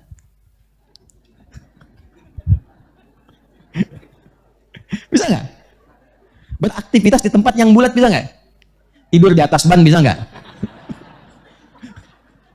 Tidur di atas ban bisa nggak? Hah? Bisa aja kalau bannya dihamparkan gitu kan? Bannya dihamparkan begini, kan? Didatarkan, bisa kita tidur di atasnya. Tapi kalau bannya bulat bagaimana? Maka inilah menjadikan kuasa Allah, menjadikan setiap titik di bumi yang bentuknya bulat seperti bola itu, setiap titiknya dihamparkan, yang ada di dalam bulatan itu dihamparkan supaya kita nyaman beraktivitas di dalamnya. Itu maksudnya. Siapa yang bisa menjadikan satu benda yang bulat di dalamnya bisa datar? Kecuali Allah. Jadi kita menyatukan antara teori bulat dan datar dalam satu kajian yang sama. Jadi kalau ingin bicara bentuk keluar, kita temukan pasti kelihatan bulat seperti bola. Masanya kan kita katakan, makanya kita katakan bola dunia. Iya. Halo? Betul kan? Tolong berikan globe bola dunia, gitu kan? Dibaca bentuk seperti bola, diputar-putar, putar. Jelas sampai sini? Baik. Tapi bagaimana kita bisa beraktivitas di tempat yang bulat? Kalau bukan karena kuasa Allah, nggak mungkin bisa terjadi. Maka kata Allah, dari bentuk yang seperti ini, aku jadikan di dalamnya mudah beraktivitas karena aku hamparkan seperti hamparan. Nah, dalam bahasa Arab, menghamparkan sesuatu sehingga dari hamparan itu nyaman kita beraktivitas, seperti bayi yang mau ditidurkan dihamparkan dulu kan kasurnya itu, ya, itu disebut dengan mihada namanya. Alam naj'alil arda mihada, bukankah aku jadikan fungsi bumi itu nyaman bagimu beraktivitas? Itu terjemahannya. Baik, bukankah engkau bersepeda di situ nyaman? Bukankah engkau berkendaraan nyaman? Bukankah engkau tiduran nyaman? Bukankah engkau macam-macam nyaman? Nah, pertanyaan terbesarnya adalah, ayat ini ingin mengatakan, siapa yang bisa membuat seperti itu? Sampai kita berkata, Allah. Jadi dikejar akal kita. Ya, akal kita dikejar untuk mengucapkan satu kalimat saja. Hei, siapa yang bisa membuat satu ini, benda yang bulat, di dalamnya terhampar dan di setiap titik yang bulat itu bisa dimudahkan untuk beraktivitas, bisa menjadi hamparan, tiduran bisa, bekerja bisa, aktivitas bisa. Siapa yang bisa menjadikan demikian? Dan dalam saat yang bersamaan, benda itu berputar dan stabil. Dan stabil. Siapa yang bisa menciptakan itu? Siapa yang bisa menjadikan itu? Adakah yang lain yang bisa membuatnya? Kalau Anda mengakui itu Allah, lantas kenapa Anda menyoal firman-Nya? Itu maksudnya. Jelas? Oke, terus. Satu. Pelan-pelan ya. Alam naj'alil arda mihada. Nanti kalau sudah masuk kepada ayat-ayat ilmiah, isyaratnya kita akan hadirkan tafsir-tafsir ilmiah. Contoh misalnya apa kaitan bumi dengan matahari? Ada nanti. Nanti masuk ke surah Yasin ayat 38 sampai 40. Ya. Wasyamsu tajri li mustaqarrin laha dzalika taqdirul azizil alim. Wal qamara qaddarnahu manazila hatta 'ada kal urjunil qadim. La syamsu yanbaghi an tudrikal qamara wal lailu sabiqun nahar. Kullun fi falaki yasbahun. Itu indah sekali. Nanti jangankan kata Allah bumi, aku tetapkan juga matahari nanti. Ya, untuk jadi pusat di tata surya. Ya, bintang pusat di tata surya yang dia punya sumbunya sendiri dan berputar di situ, dan sekarang sudah dibuktikan. Ya, yang diameternya lebih besar daripada bumi. 1.392.684 km. 109 kali besarnya daripada bumi. Ya, 1.392.684 km diameternya. Ya. Kemudian kecepatan rotasinya itu bisa sampai 7.189 kali 103 km per jam. Ya, diukur dari khatulistiwa. Tapi bisa stabil gitu. Siapa yang menjadikan itu? Nah, kalau Anda tahu yang bisa menjadikan itu Allah, menjaga Allah, lantas kenapa Anda menyoal firman-Nya? Kok bisa Anda menikmati fasilitas yang Allah berikan tapi menyoal apa yang Allah katakan? Manusia aneh itu. Ya, Anda tinggal dan bekerja di perusahaan, menikmati fasilitas dari perusahaan, dikasih fasilitas, kasih rumah, kasih mobil, kasih macam-macam, tapi kok bisa menyoal kebijakan pimpinannya? Halo? Anda tinggal di tempat seseorang, membantu orang itu, dapat fasilitas, dikasih makan, kasih mobil, kasih gaji, kasih macam-macam, tapi Anda menjelek-jelekan tuan rumah Anda, kira-kira punya akal nggak?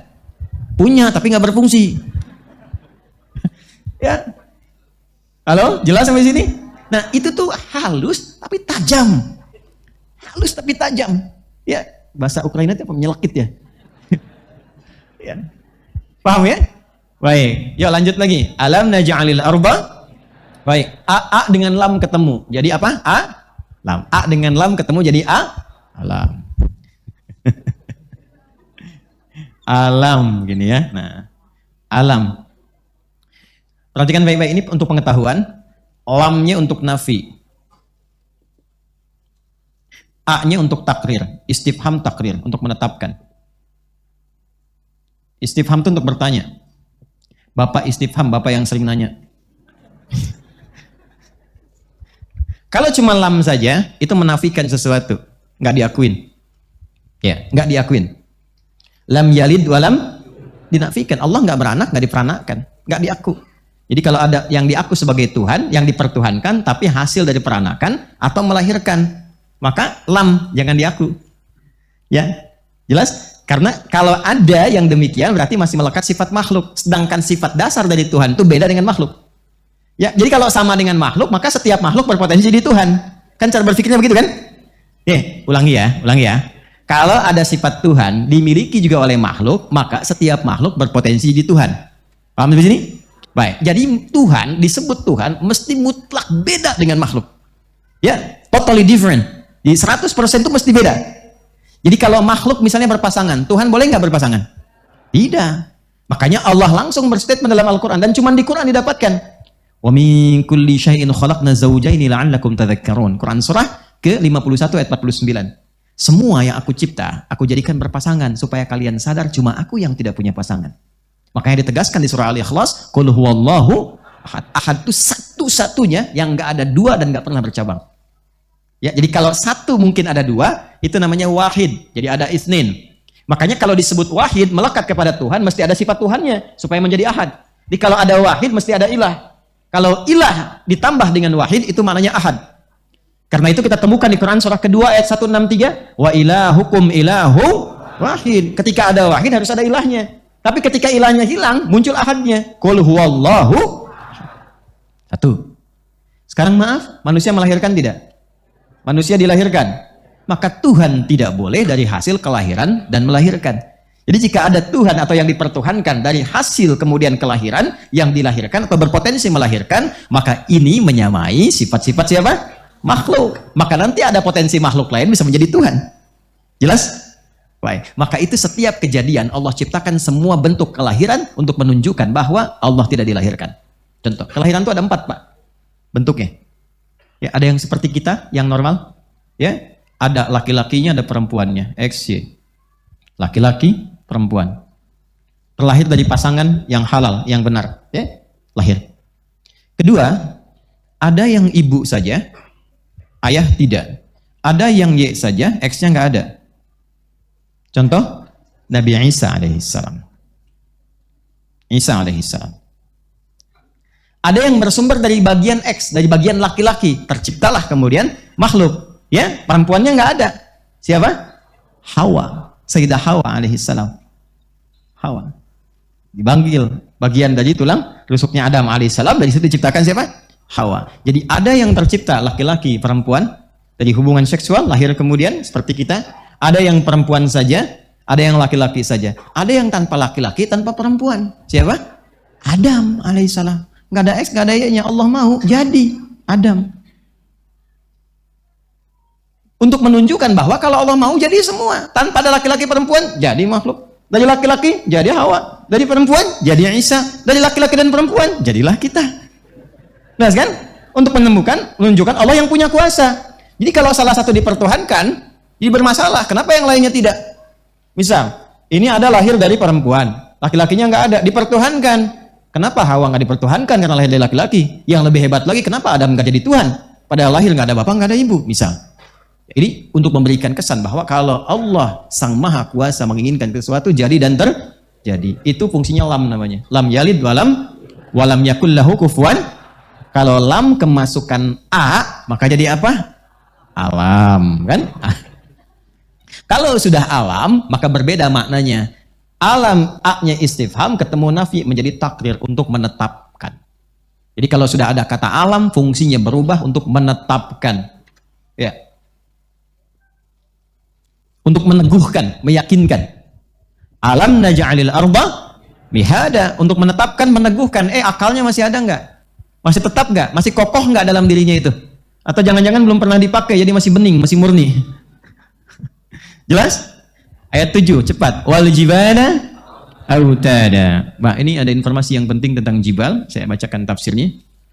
Wal jibala autada. Jibal itu jama' dari kata jabal.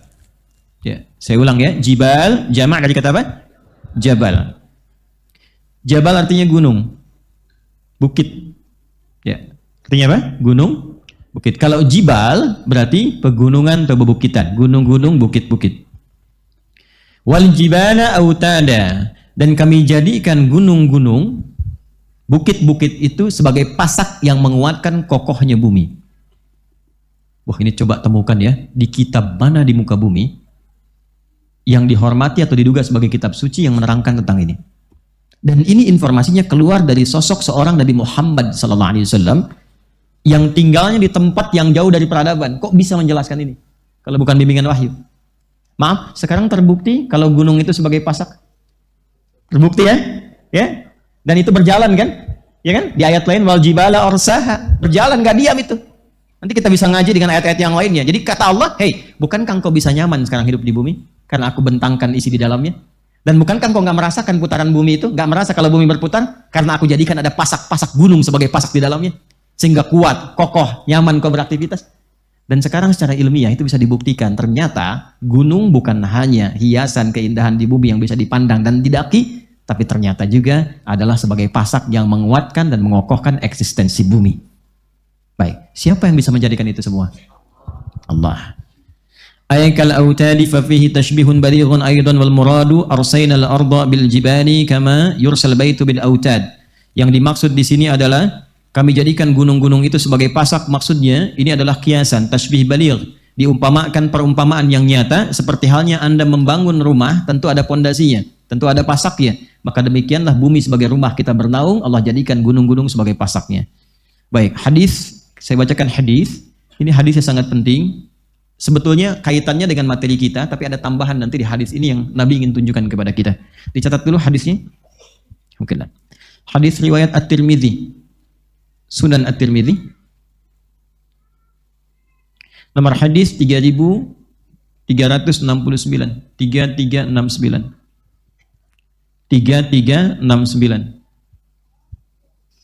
Sudah? Ya, saya bacakan hadisnya ya. Sudah? Statusnya dulu, statusnya. Status hadisnya dhaif. Status hadisnya apa? Dhaif. Yang dimaksud dhaif itu sanadnya. Jadi nanti ada sanadnya dhaif, tapi matannya ya, matannya mungkin sahih, ada. Ya, jadi ada yang dhaif hadis sanadnya. Sanad itu orang yang meriwayatkan, karena ada satu persoalan, maka hadisnya dicukupkan sampai di situ, ya. Tidak diambil sebagai posisi yang kuat. Cuma matannya, isi matan itu informasinya benar, sejalan, nggak bertentangan dengan Al-Quran, nggak bertentangan dengan isi hadis. Hanya orang yang meriwayatkan bermasalah. Sedangkan hadis itu harus dijaga, kehormatan Nabi harus dijaga, jangan sampai disampaikan oleh orang bermasalah. Ya, kebayang nggak kalau ada orang mabuk nyampaikan hadis dari Nabi? Nanti orang berkata, pantas orang Islam begitu, hadisnya diriwayatkan oleh orang mabuk. Ya, karena itu jika ada orang-orang bermasalah, termasuk orang nggak mabuk, orang nggak mencuri, cuma sering mengarang cerita. Ada pendongeng misalnya, ketika menyampaikan hadis, walaupun benar yang disampaikan itu hadis, cuman karena dia dikenal sebagai pendongeng, sehingga sulit dibedakan mana dongeng, mana hadis, maka hadis yang bersumber dari yang bersangkutan itu tidak diambil, diberi catatan, di cross check dulu, kalau ada di riwayat lain, ambil riwayat yang lain, bukan dari orang itu. Jelas? Itulah saking ketatnya seleksi pengambilan hadis. Saya bacakan. Wa fil hadits fi marahu Tirmidzi, dalam satu hadis yang diriwayatkan oleh Imam At-Tirmidzi, saya agak lambatkan. Qala Rasulullah sallallahu alaihi wasallam, Rasulullah SAW bersabda, khalaqallahu ta'ala al-ardha. Allah Subhanahu wa taala menciptakan bumi. Kalau khalaqa itu bentuknya atau fungsinya? Bentuk, sudah dicipta. Kemudian faja'ala tamid. Maka dijadikan fungsinya terbentang. Nah, ini yang saya tadi katakan. Jadi kalau sudah ngaji tentang ayat ini, nggak ada lagi diskusi, debat, sampai bikin konferensi, bumi bulat, bumi datar. Jadi kalau ingin tahu bentuk kemana? Keluar dari bumi. Tapi isyarat Quran menunjukkan bumi seperti bola. Jelas ya? Kalau bola bulat atau datar? Dari segi bentuknya. Tapi fungsi di dalamnya itu datar terhampar. Jadi kita menyatukan dua kubu bersamaan. Kemudian faju'ilat tamidu atau faja'alat tamidu fawada'a 'alaiha al-jibal. Maka dijadikanlah fungsinya terbentang, terhampar di dalamnya, kemudian dikuatkan dengan gunung sebagai pasaknya. Fastaqarrat, maka tegaklah, kemudian tegak, nyaman, dia kokoh. Faqalatil malaikatu, maka malaikat bertanya pada Allah Subhanahu wa taala, Rabbana hal khalaqta khalqan asyaddu minal jibal? Ya Allah, apakah Engkau telah menciptakan satu yang lebih kuat, lebih kokoh dibandingkan dengan gunung-gunung? Ada enggak yang lebih kokoh dibandingkan gunung? Maaf, kalau pasak itu harus kokoh enggak? Harus kuat enggak? Nah, maka Allah menjadikan gunung itu kuat, kokoh. Lalu malaikat bertanya, ya Allah, sebagai adab, ya Allah, apakah ada makhluk yang lebih kokoh, lebih kuat dibandingkan dengan gunung? Ya. Qala na'am, maka Allah menjawab, ya, al-hadid, besi. Besi, dari segi kekuatannya maksudnya. Kemudian faqalatil malaikah, malaikat bertanya lagi, Rabbana la khalaqta khalqan asyadda minal hadid? Ya Allah, apakah Engkau pernah mencipta ya satu yang lebih kuat dibandingkan dengan besi? Qala na'am, ya, an-nar, api. Baik ya, api lebih kuat dibandingkan dengan apa? Besi. Teruskan, nanti ada sesuatu yang penting. Rabbana, diteruskan lagi. Rabbana hal khalaqta khalqan asyaddu minan nar? Ya Allah, apakah Engkau mencipta juga yang lebih kuat dibandingkan dengan api? Qala na'am, ya, al-ma, aku ciptakan air. Makanya api kalah oleh apa? Air. Jadi kalau sedang ada tersengat panas, disiram pakai apa? Air. Kalau ada yang kepanasan, maka diteduhkan dengan apa? Air. Apa yang tercipta dari api? Setan, termasuk jin, kan? Maka orang-orang yang terprovokasi oleh jin, oleh setan, sehingga keluar amarah seperti api, wajahnya memerah, kata-katanya kotor seperti api, menyambar-nyambar, tangannya bereaksi seperti api, menyambar-nyambar, panas, melukai, menghantam, ya, yang seperti, mohon maaf, dilukiskan di Quran surah ke-15 ayat 27. Wal janna khalaqnahu min naris min qablu min naris samum. Para jin kami ciptakan dari api yang menyambar-nyambar. Jadi kalau ada orang terprovokasi oleh was-was syaitan, alladzi yuwaswisu fi sudurin nas, terprovokasi sampai berubah wajahnya memerah seperti api, memerah. Ya, keluar kata-kata yang kotor, menyambar-nyambar, tangan, kaki bereaksi dan sebagainya, maka padamkan dengan air. Tenangkan dulu. Posisikan. Api itu kan kalau ditundukkan, kalau kita turunkan posisinya diturunkan. Api yang besar tuh, bawahnya kemudian kita korek-korek jadi turun kan? Ya kan? Makanya kalau berdiri kata Nabi duduk dulu. Kalau sedang marah dan keluar duduk dulu. Supaya dengan posisi rendah itu lebih tenang. Jelas? Kalau enggak rebahan dulu. Turun dulu, turun. Kalau masih terbawa, setan masih provokasi, maka padamkan dengan air, wudu. Salat 2 rakaat supaya tenang, karena salat itu menyatukan semua bentuk zikir. Doa ada di situ, istighfar ada di situ, tawakal ada di situ, sehingga ketika turun sujud lebih tenang keadaan dirinya, lebih tenang untuk mencerna. Itu yang salah satunya kita bisa ambil dari manfaat hadis ini. Teruskan. Ya Rabbana hal khalaqta khalqan asyaddu minal ma? Ya Allah, ada enggak yang lebih kuat dibandingkan dengan air? Qala na'am, Allah menjawab, ya. Al-hawa, udara. Ya, udara. Kemudian faqalu, malaikat bertanya lagi, Rabbana hal khalaqta khalqan asyaddu minal hawa? Ada enggak yang lebih kuat dibandingkan dengan udara? Ya. Qala na'am, ya. Nah, ini yang ingin saya katakan. Perhatikan baik-baik.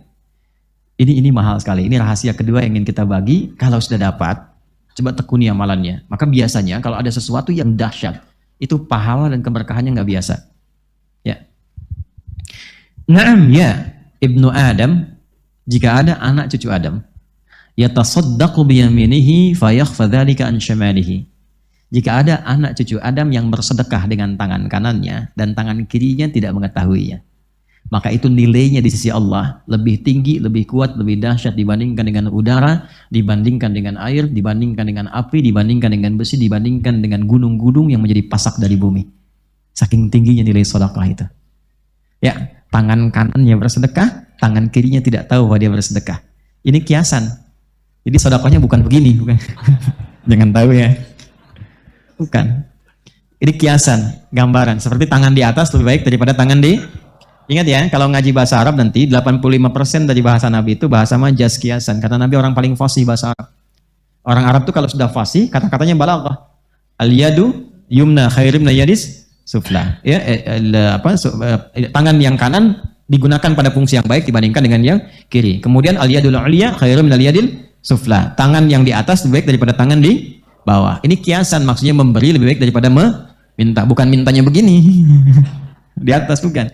Nah, yang dimaksud tangan kanan memberi, tangan kiri itu tidak melihat, maksudnya menghindari riya. Menghindari apa? Riya. Ya, memberi tidak harus banyak orang tahu. Nyumbang tiba-tiba udah jadi hamba Allah gitu kan? Nah, itu lebih baik. Memberi terbuka pun nggak apa-apa. Siapa yang mau bersedekah untuk masjid saya 100 juta, boleh-boleh saja, asal bisa mengendalikan perasaan dirinya. Ya, saya Pak, 100 miliar. Oh, Masya Allah Pak, tapi tolong buatkan spanduk dari Sabang sampai Merauke. Saya itu. Fotonya yang besar gitu. Nah, itu persoalan. Nah, jadi ternyata saya mau berikan rumus sedekah itu.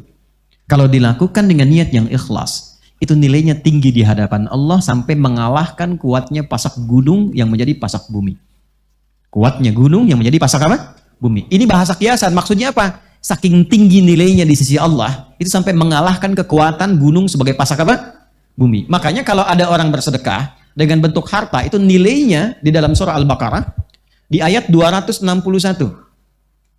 Itu paling sedikit 700 kali lipat. Berapa?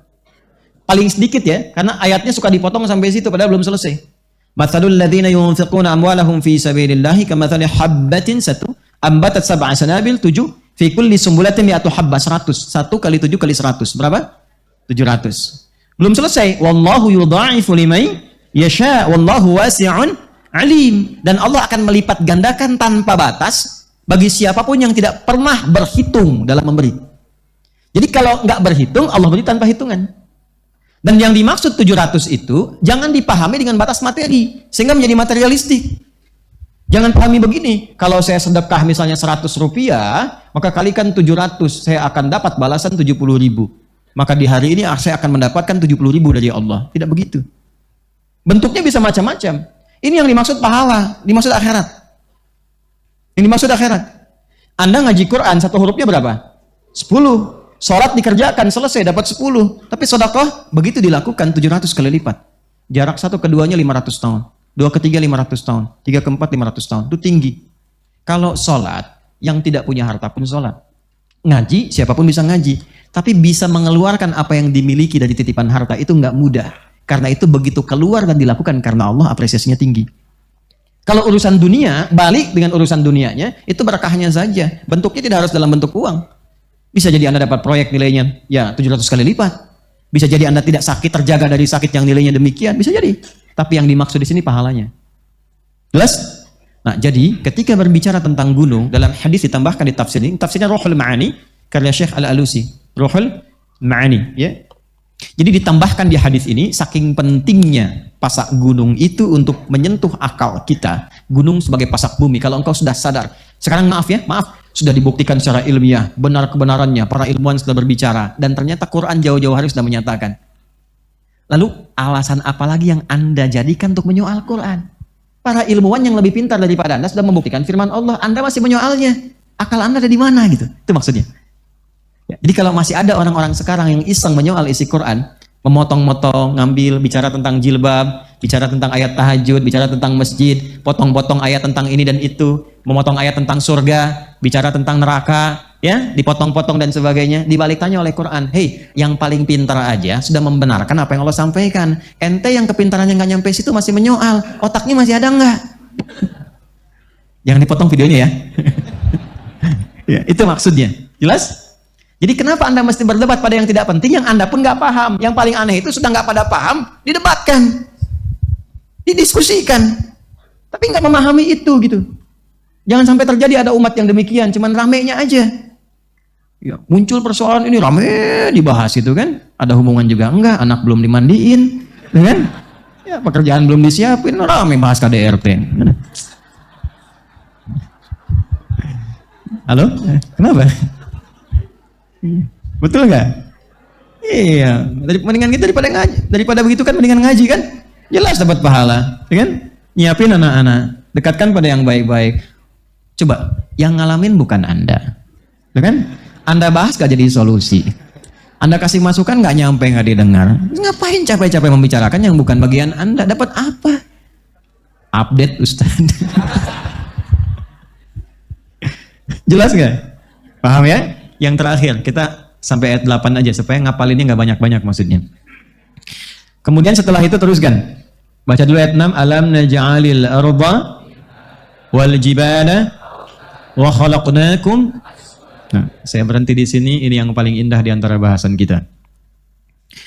Sebelum sampai ke ayat 8, saya berikan rahasia yang ketiga. Pernah dengar Imam Nawawi Al-Bantani? Pernah dengar ya? Nah, kalau kenal saya meragukan itu.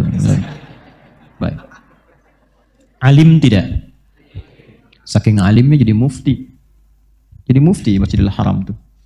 Sampai beliau pernah diundang ke Mesir dalam satu kisah.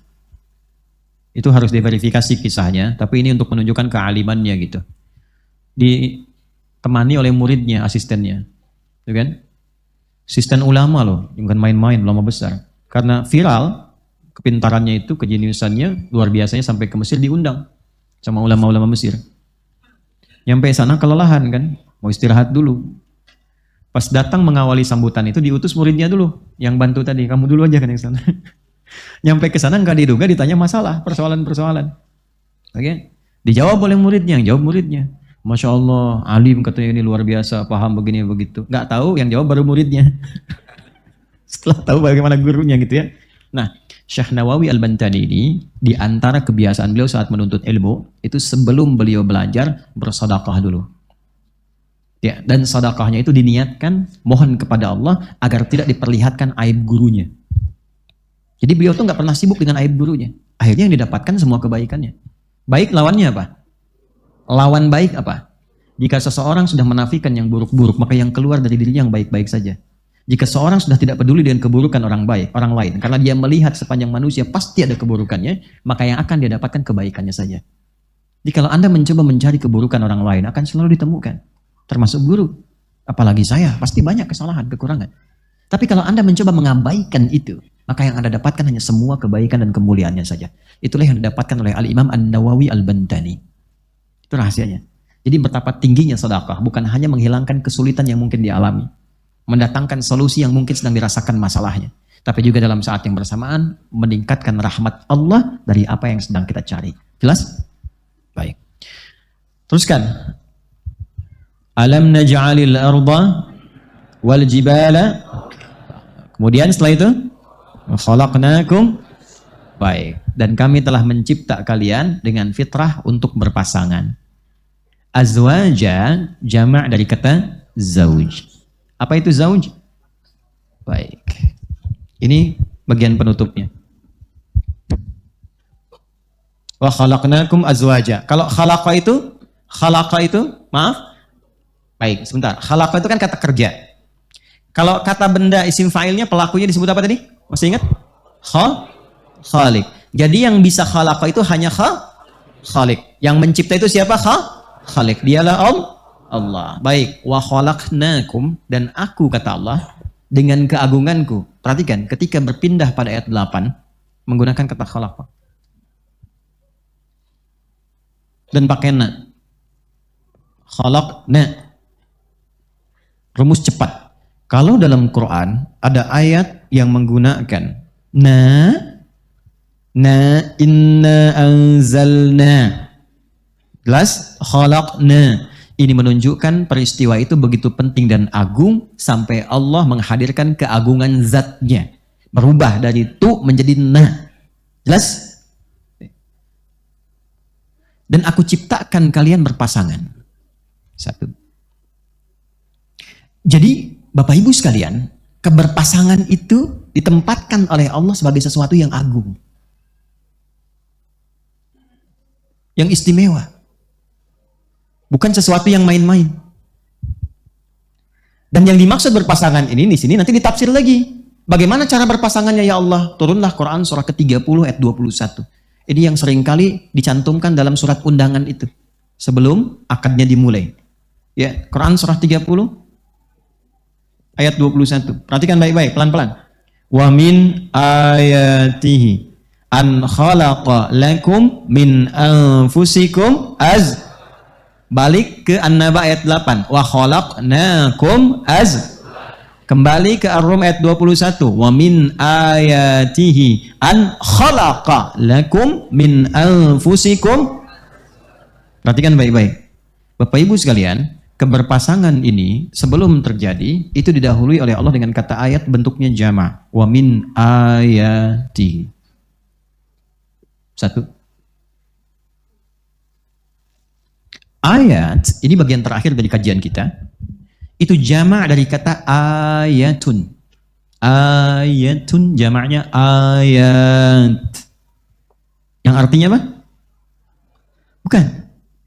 Bukan sekedar tanda. Tanda itu banyak dalam bahasa Arab. Ada alamat. Pernah dengar alamat? Itu dari bahasa Arab. Alamat itu tanda yang mendekatkan pada tujuan. Di mana alamatnya Masjid An-Nur? Oh, Jalan Bendi sekian. Ketika Anda tahu alamatnya, Anda semakin dekat untuk sampai ke tujuan. Tak tahu alamat, Anda berputar-putar. Tapi ayat hanya disebutkan dalam bahasa Arab untuk menunjuk tanda yang mendekatkan seorang hamba kepada Allah. Tanda yang mendekatkan makhluk kepada Khalik. Jika bentuknya jama', berarti bukan sekedar dilekatkan satu tanda. Banyak segala hal yang terjadi di dalamnya yang berpotensi mendekatkan seorang hamba kepada Allah. Maaf, saking tingginya sifat kebersamaan, saking agungnya, Allah membuka dengan kalimat ayat untuk memberikan kesan bahwa satu, niat untuk berpasangan itu dalam bahasa singkatnya untuk menikah, untuk berumah tangga yang menjadikan kehidupan seorang hamba berpasangan. Kata Allah, kalau memang ingin berumah tangga yang benar, berumah tangga yang nyaman, berumah tangga yang baik, maka jadikan niat pertamanya bukan hanya untuk bersatu, tapi diniatkan untuk mendekatkan diri kepada Allah Subhanahu wa Ta'ala. Jadi kalau ada orang berumah tangga sampai detik ini, belasan tahun, puluhan tahun, hanya untuk menyatu saja, memadu kasih, cinta, rindu, dan belum mampu mendekatkan dirinya dengan Allah, maka ada yang belum sempurna dalam kehidupan rumah tangganya.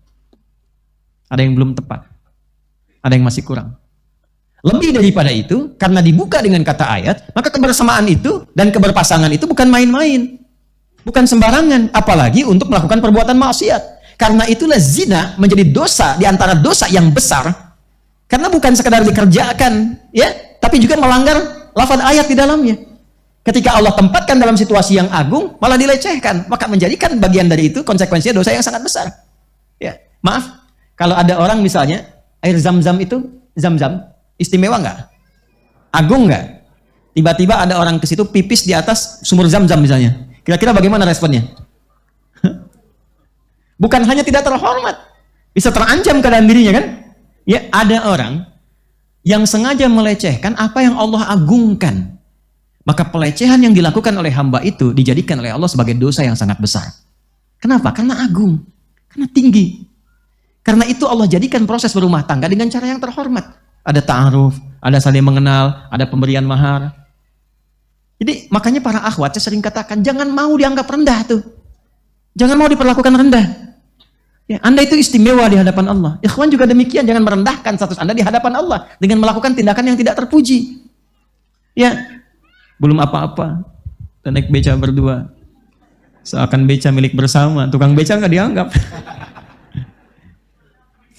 Apalagi jika sudah melepaskan kehormatannya, rendah itu. Jangan, Anda terhormat. Makanya perempuan kan nggak boleh disentuh, kecuali sudah melalui sesuatu yang istimewa ini.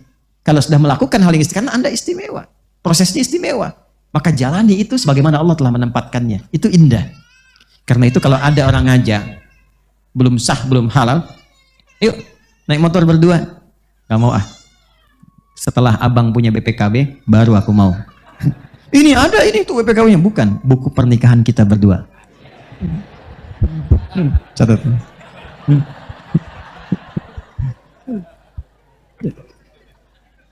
Satu. Jadi maaf ya, pernikahan itu agung, zina rendah. Jadi jangan mau dipermainkan, jangan mau dibawa oleh suasana, ada kebudayaan macam-macam dan sebagainya. Itu nggak sadar kadang-kadang. Anda itu orang terhormat, tinggi, jangan merendahkan status kehormatan di hadapan Allah dengan melakukan perbuatan yang menyalahi ayatnya. Satu.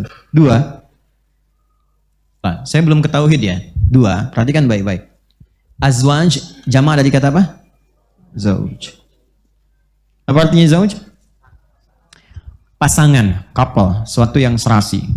Pasangan itu bersumber dari yang sama atau dari yang beda? Nah, itu dia kuncinya. Bisa jadi pasangan kalau beda. Kalau sama tuh bukan pasangan. Mana sepatu saya?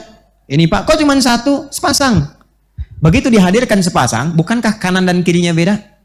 Coba kalau ada sepatu, kanan kirinya sama bentuknya. Bisa dipakai nggak? Nggak bisa. Ya disebut sepasang itu kalau beda. Tangan sepasang, sama-sama tangan, sama-sama jarinya 5. Tapi kan kanan dan kiri beda. Halo? Iya kan? Kaki juga begitu. Jadi ketika disebut zauj itu sudah fitrahnya bisa berpasangan kalau berbeda. Sama-sama manusia, tapi ada laki-laki, ada perempuan. Itu yang dimaksud Quran surah 49 ayat 13. Ya ayyuhan nasu inna khalaqnakum min dzakari wa untha. Bedanya mesti ada laki-laki, mesti ada perempuan, baru disebut zauj. Kalau laki-laki dan laki-laki bukan zauj namanya. Asep dan Indra bersamaan itu bukan zauj. Ya. Perempuan dengan perempuan bukan zauj, makanya nggak bisa disebut pasangan. Telah datang pasangan itu, kok dua-duanya melambai ya, gitu. Itu bukan pasangan, ya, itu halangan. Jelas? Maka tidak dibenarkan dalam Islam pergaulan sesama jenis. Jelas? Yang dimaksud sesama jenis, yang dimaksud pergaulan sama jenis itu yang mengarahkan kepada hubungan-hubungan keberpasangan, seksualitas dan sebagainya. Nanti bab itu akan masuk ketika kita bahas nanti ke era-era Nabi Lut alaihissalam. 2, 3, pelan-pelan. Sebentar, sebelum sampai ketiga, artinya laki-laki dan perempuan saja melakukan keberpasangan tanpa mengikuti petunjuk ayat sudah terancam. Apalagi laki-laki dengan laki-laki, perempuan dengan perempuan. Maka itu statusnya lebih rendah dibandingkan dengan yang pertama. Jadi Anda bisa bayangkan, zina aja statusnya sudah rendah sekali di hadapan Allah. Apalagi zina itu dilakukan dengan sesama jenis. Makanya wajar kalau bumi pun ikut marah, likuifasi, boom, habis semua. Ya, longsor, tuh, gempa, banjir di mana-mana, tsunami. Kenapa ketawa? Dan biasanya makin dekat ke kiamat, dosa-dosa di masa lalu makin terakumulasi. Makin terakumulasi dan bentuknya paling aneh, makin aneh-aneh. Ya, zaman Nabi Lut kan yang Yang homo cuma laki-laki kan? Hubungan sama jenis cuma laki-laki kan? Itu nanti mendekat ke akhir-akhir zaman, itu terakumulasi. Jadi makin aneh. Perempuan bisa ikutan. Dulu nggak ada sampai Nabi Lut perempuan tuh, cuma laki-laki aja. Sekarang ada nggak perempuan ikutan? Ada. Terus laki-laki pengen jadi perempuan. Ya, homonya homo di zaman Nabi Lut, tetap laki-laki.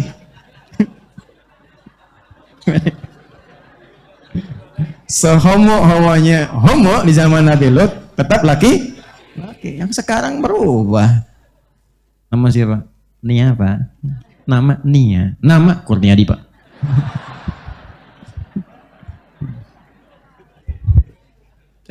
Rendah. Jadi kalau makin turun makin rendah. Yang ini sudah rendah, turun ke bawah jadi lebih rendah lagi.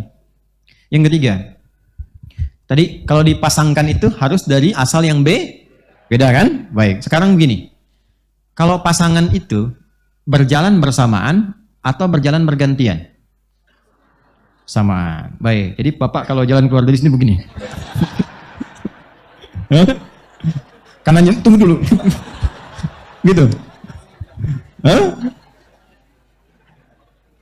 Melengkapi itu sama-sama, melengkapi itu ya sama-sama atau saling menyempurnakan. Ya. Makanya jangan pernah kalau berumah tangga harus merasakan semua sama. Ikut. Tidak. Kadang-kadang memang ada kekurangan di pihak A dilengkapi di B. Ada yang pergi harus berangkat, yang ini harus menunggu. Ada yang ini kerjakan, yang ini kemudian berdoa. Tidak harus semua disamaratakan. Tidak ada misalnya suami harus, istri harus sama. Istri juga mengatakan suami harus sama. Tidak. Tapi tempatkan sesuai dengan fungsi yang telah Allah atur. Ini peran suami, ini peran istri. Kalau setiap hak dan kewajiban terjaga dan perannya dilakukan, itu insya Allah akan muncul selanjutnya 3 hal. 3 hal. Apa 3 hal itu? Teruskan ayatnya. Wa min ayatihi khalaqalakum min anfusikum azwaja. Sampai situ muncul 3 hal. Litaskunu ilaiha. Sakinah. Anda akan sakinah, tenang, kalau jalannya bergantian, kanan, kiri di belakang. Bapak ke kantor mencari nafkah, istri mendoakan di belakang. Tapi kalau istri nggak ada kepercayaan, diintip terus sepanjang jalan. Susah. Lagi jawab WA ke partner, gini, susah. Nggak akan selesai. Sama, suami juga begitu. Istri di rumah dipercaya. Diberikan bekal dan sebagainya, percaya bisa dirawat. Ya, kalau ini sudah maju mau mundur terus kan susah juga, nggak akan pernah nyampe ke tujuan. Jadi ini bisa berjalan kalau saling melengkapi. Kalau mau dicari kekurangan, namanya manusia, pasti ada kurangnya Pak, Bu. Pasti ada kurangnya. Yang harus digali itu adalah tahu tanggung jawabnya. Jadi ibu belajar, jangan-jangan selama ini sudah menjadi ibu puluhan tahun, belum tahu kata Quran harus ngapain jadi ibu itu. Bapak juga begitu. Apa perannya, apa fungsinya? Kenapa di surat Yusuf laki-laki jadi matahari? Kenapa perempuan jadi rembulan?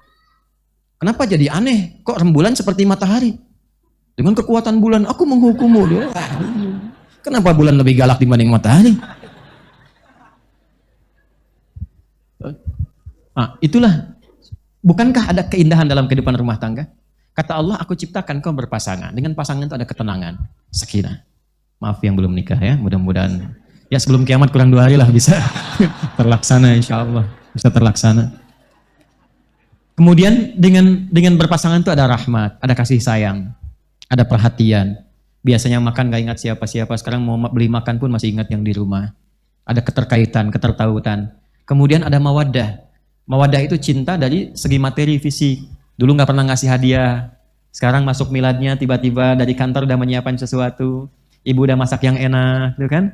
Mama, gitu, Masya Allah, ibu dapat hadiah iPhone terbaru misalkan. Wah, Papa terima kasih banyak. Ya, tiba-tiba KW misalnya kan. Ya nggak apa-apa lah gitu kan. Yang paling gak enak itu ibu yang nanam bunga mawar udah bagus-bagus kan. Suami mau romantis dipetik dari luar. Gitu. Selamat milad, milad mubarak dan sebagainya. Itulah maddah. Itulah mawaddah. Akumulasi dari maddah menjadi mawaddah. Dan itu bisa dirasakan. Nah sekarang, kalau Anda sudah mengalami itu, kenyamanan, ketenangan, keceriaan, hadirnya anak-anak dan sebagainya, siapa yang bisa menciptakan itu? Siapa yang membuat semua itu? Siapa yang menanamkan itu? Anda katakan Allah. Kalau Anda sudah yakin itu Allah, lalu kenapa Anda mesti menolak dan melecehkan firman-Nya?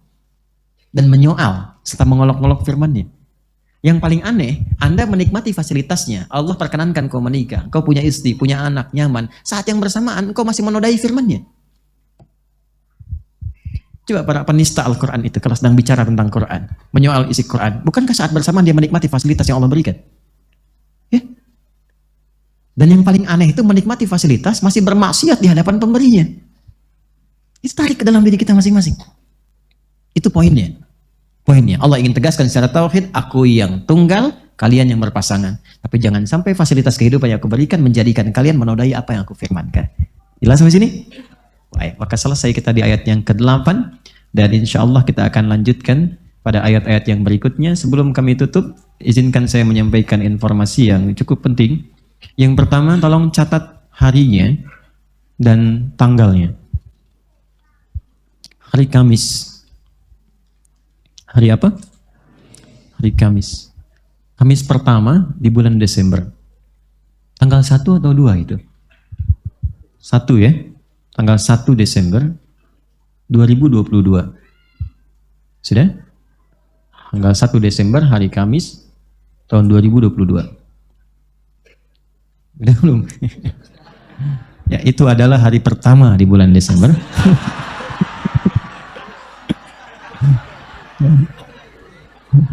Betul ya? Ada yang salah? Ya. Itu adalah hari pertama di bulan. Baik. Belum selesai. Belum selesai kalimatnya. Antum nih, berarti antum sudah ada pikiran yang gak nyambung di kepala ini. Insya Allah akan ada momen besar.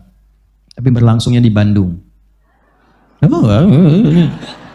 Ini aja yang ditanakusin yang orang Bandung datang ke sini. Coba, yang selain dari Jakarta dari mana aja? Soreang tuh Malaman. Dari ke Soreang dari Kalimantan, Masya Allah. Mana lagi Bu? Ada yang dari Toronto, saya tahu tuh. Bukan ada. Ya. Jauh-jauh. Ya, jadi bergantian. Tempatnya di Pusdai, Pusat Dakwah Islam. Tapi waktunya pas kajian Aqsa. Ba'da Maghrib sampai Ba'da Isya. Itu ada momen insya Allah akan berkumpul ahli Quran, termasuk juga nanti kita kedatangan tamu-tamu dari luar. Dan akan dibagi 10.000 paket untuk memudahkan hafalan Quran. Jadi akan berbagi tips dari luar nih. Ada yang hafalan terkuat, yang dari, saya nggak perlu sebut negaranya dulu deh, nanti pas mau dekat saya sampaikan. Pokoknya nanti ada dari negara-negara tertentu, ada yang mufti, ada yang macam-macam, akan berbagi tips bagaimana menjadi ahli Al-Quran, khususnya dalam hal menghafal Quran. Dan akan dibagi 10.000 paket. Setiap paketnya ada 3 buku untuk memudahkan hafalan. Waktunya hari apa? Kamis malam, Jumat. 1. Yang kedua, masih dibuka kesempatan, mungkinlah, sampai dengan hari Jumat depan. Jumat depan, tanggal berapa itu? Tanggal 11. 11 ya, 11 November. Khusus untuk ikhwan, usia maksimal 25 tahun. Usia maksimal berapa? 25 tahun. Untuk program khusus namanya program Kader Ulama. Program Kader Ulama PKU angkatan ketiga. Hanya untuk 25 orang. Dibuka, semua gratis, tidak ada biaya dan sebagainya. Program Kader Ulama ini itu khusus spesial untuk belajar dengan saya secara langsung. Jadi akan tinggal di rumah yang saya siapkan, kami yang biayai, tidak sedikit pun keluar biaya. Nanti insya Allah akan juga disekolahkan keluar. Yang sudah kerjasama dengan kita di Mekah, ada beberapa tempat yang lainnya juga. Hanya laki-laki dulu, nanti bulan depan perempuan ada. Kita sedang siapkan tempatnya dulu. 25 orang, syarat pertama, hafal Quran 30 juz. Ya, ngapalin dulu, kan masih ada waktu sampai Jumat depan. Masih ada waktu. Siapa tahu terjadi satu keajaiban, tiba-tiba hafalan Anda jadi 30, hafalan teman Anda jadi berkurang gitu. Ya. Oke, baik. Yang kedua, lancar bahasa Arab. 2 itu saja. Ya, jadi 1, hafal Al-Quran berapa juz? Saya tegaskan ya, kalimat yang benarnya 30 juz, bukan juz 30. Yang kedua, lancar bahasa Arab. Kalau memenuhi kualifikasi itu, silahkan mendaftar ke Akhyar Center. Nanti akan diseleksi 25 orang, langsung bersama saya. Setelah acara dari Bandung, langsung nanti akan mendapatkan pelatihan di Mekah selama sebulan. Langsung dari satu lembaga yang disupervisi oleh Imam Masjidil Haram. Gratis semuanya. Nanti akan tinggal dengan saya selama setahun dan akan belajar tentang ilmu-ilmu yang insya Allah ada manfaat yang didapatkan. Nanti kalau saya meninggal, ini bisa meneruskan kembali. Selebihnya, nanti bergabung dengan teman yang lain. Ada yang sudah ada di Mekah, di Madinah, di Al-Azhar, ada yang di Turki, ada yang di Sudan. Jadi saya harap nanti pada pulang ke Indonesia, kalau MUI perlu, silahkan berkhidmat. Yang ingin berkhidmat di ormas-ormas yang lain, silahkan. Pokoknya kalau negara membutuhkan, umat Islam membutuhkan, silahkan. Nanti ada yang di pesantren, ada yang di mana-mana. 3, berita baik. Alhamdulillah, adik-adikku yang kemarin lulus di beasiswa, bersiap-siap ya, dalam waktu dekat insya Allah akan ada keberangkatan. Dan saya katakan tidak ada pembiayaan. Kalau ada yang telepon minta biaya ini dan itu bukan dari kami. Abaikan saja. Ya, baik. Insya Allah dalam waktu dekat kalau sudah siap akan ada keberangkatan dan mohon Bapak Ibu mendoakan semoga anak-anak kita ini yang dapat beasiswa untuk keluar bisa pulang kembali menjadi sosok-sosok yang bermanfaat. Berita baik yang terakhir, insya Allah Bapak Ibu sekalian, pesantren yang kita bangun di wilayah Banten untuk yang pertama ini sudah progresnya cukup baik. Masjid sudah mau masuk ke lantai yang pertama, finishing, mau masuk ya, udah ada atap rangka baja, guest house akan jadi pekan ini 6 guest house. Kemudian ruang kelas sudah akan berproses kepada finishing. Diharapkan tahun depan itu nanti sudah mulai agak jadi. Nanti sudah ada taklim terbatas di sana dan bisa menginap dan gratis. Ya, kan yang bangun kita juga sama-sama, ya. Kemudian anak-anak yang mau mendaftar masih terbuka peluang sampai bulan ini terakhir. Hanya diterima 40 orang. Ya, silahkan nanti mendaftarnya langsung ke Quantum Akhyar untuk laki-laki dulu. Laki-laki dulu. Usia setingkat SMP. Karena nanti 3 tahun SMP, 3 tahun SMA di situ. Ya, sampai dengan selesai. Dan insya Allah sedang kita siapkan, saya juga sedang nabung-nabung supaya nanti bisa memberikan fasilitas yang lebih nyaman. Tapi nanti nyambung ke atas S1, S2, S3, kita sedang kerjasama dengan 19 negara supaya beasiswa sampai S3 selesai. Insya Allah. Ya. Mohon didoakan dan kita bangun bersama-sama karena saya nggak miliki satu pun di situ aset atau apapun. Itu semua wakaf dari tanahnya, dari fasilitas. Saya cuma numpang dan minta dibuatkan satu slot untuk kuburan saja. Kalau kiranya wafat nanti bisa di situ gitu. Selebihnya semua wakaf nilainya. Baik, saya kira itu yang bisa disampaikan. Besok kita bersambung subuh, ba'da subuh di Masjid Al-Azhar Jakapermai di Bekasi insyaallah. اللهم تقبل منا إنك أنت السميع العليم وتب علينا إنك أنت التواب الرحيم اللهم ربنا آتنا في الدنيا حسنة وفي الآخرة حسنة وقنا عذاب النار وصلى الله على حبيبك الكريم رسولك المصطفى الأمين سيدنا محمد وعلى آله وصحبه أجمعين وآخر دعوانا سبحانك اللهم وبحمدك نشهد أن لا إله إلا أنت نستغفرك ونتوب إليك والحمد لله رب العالمين السلام عليكم ورحمة الله وبركاته.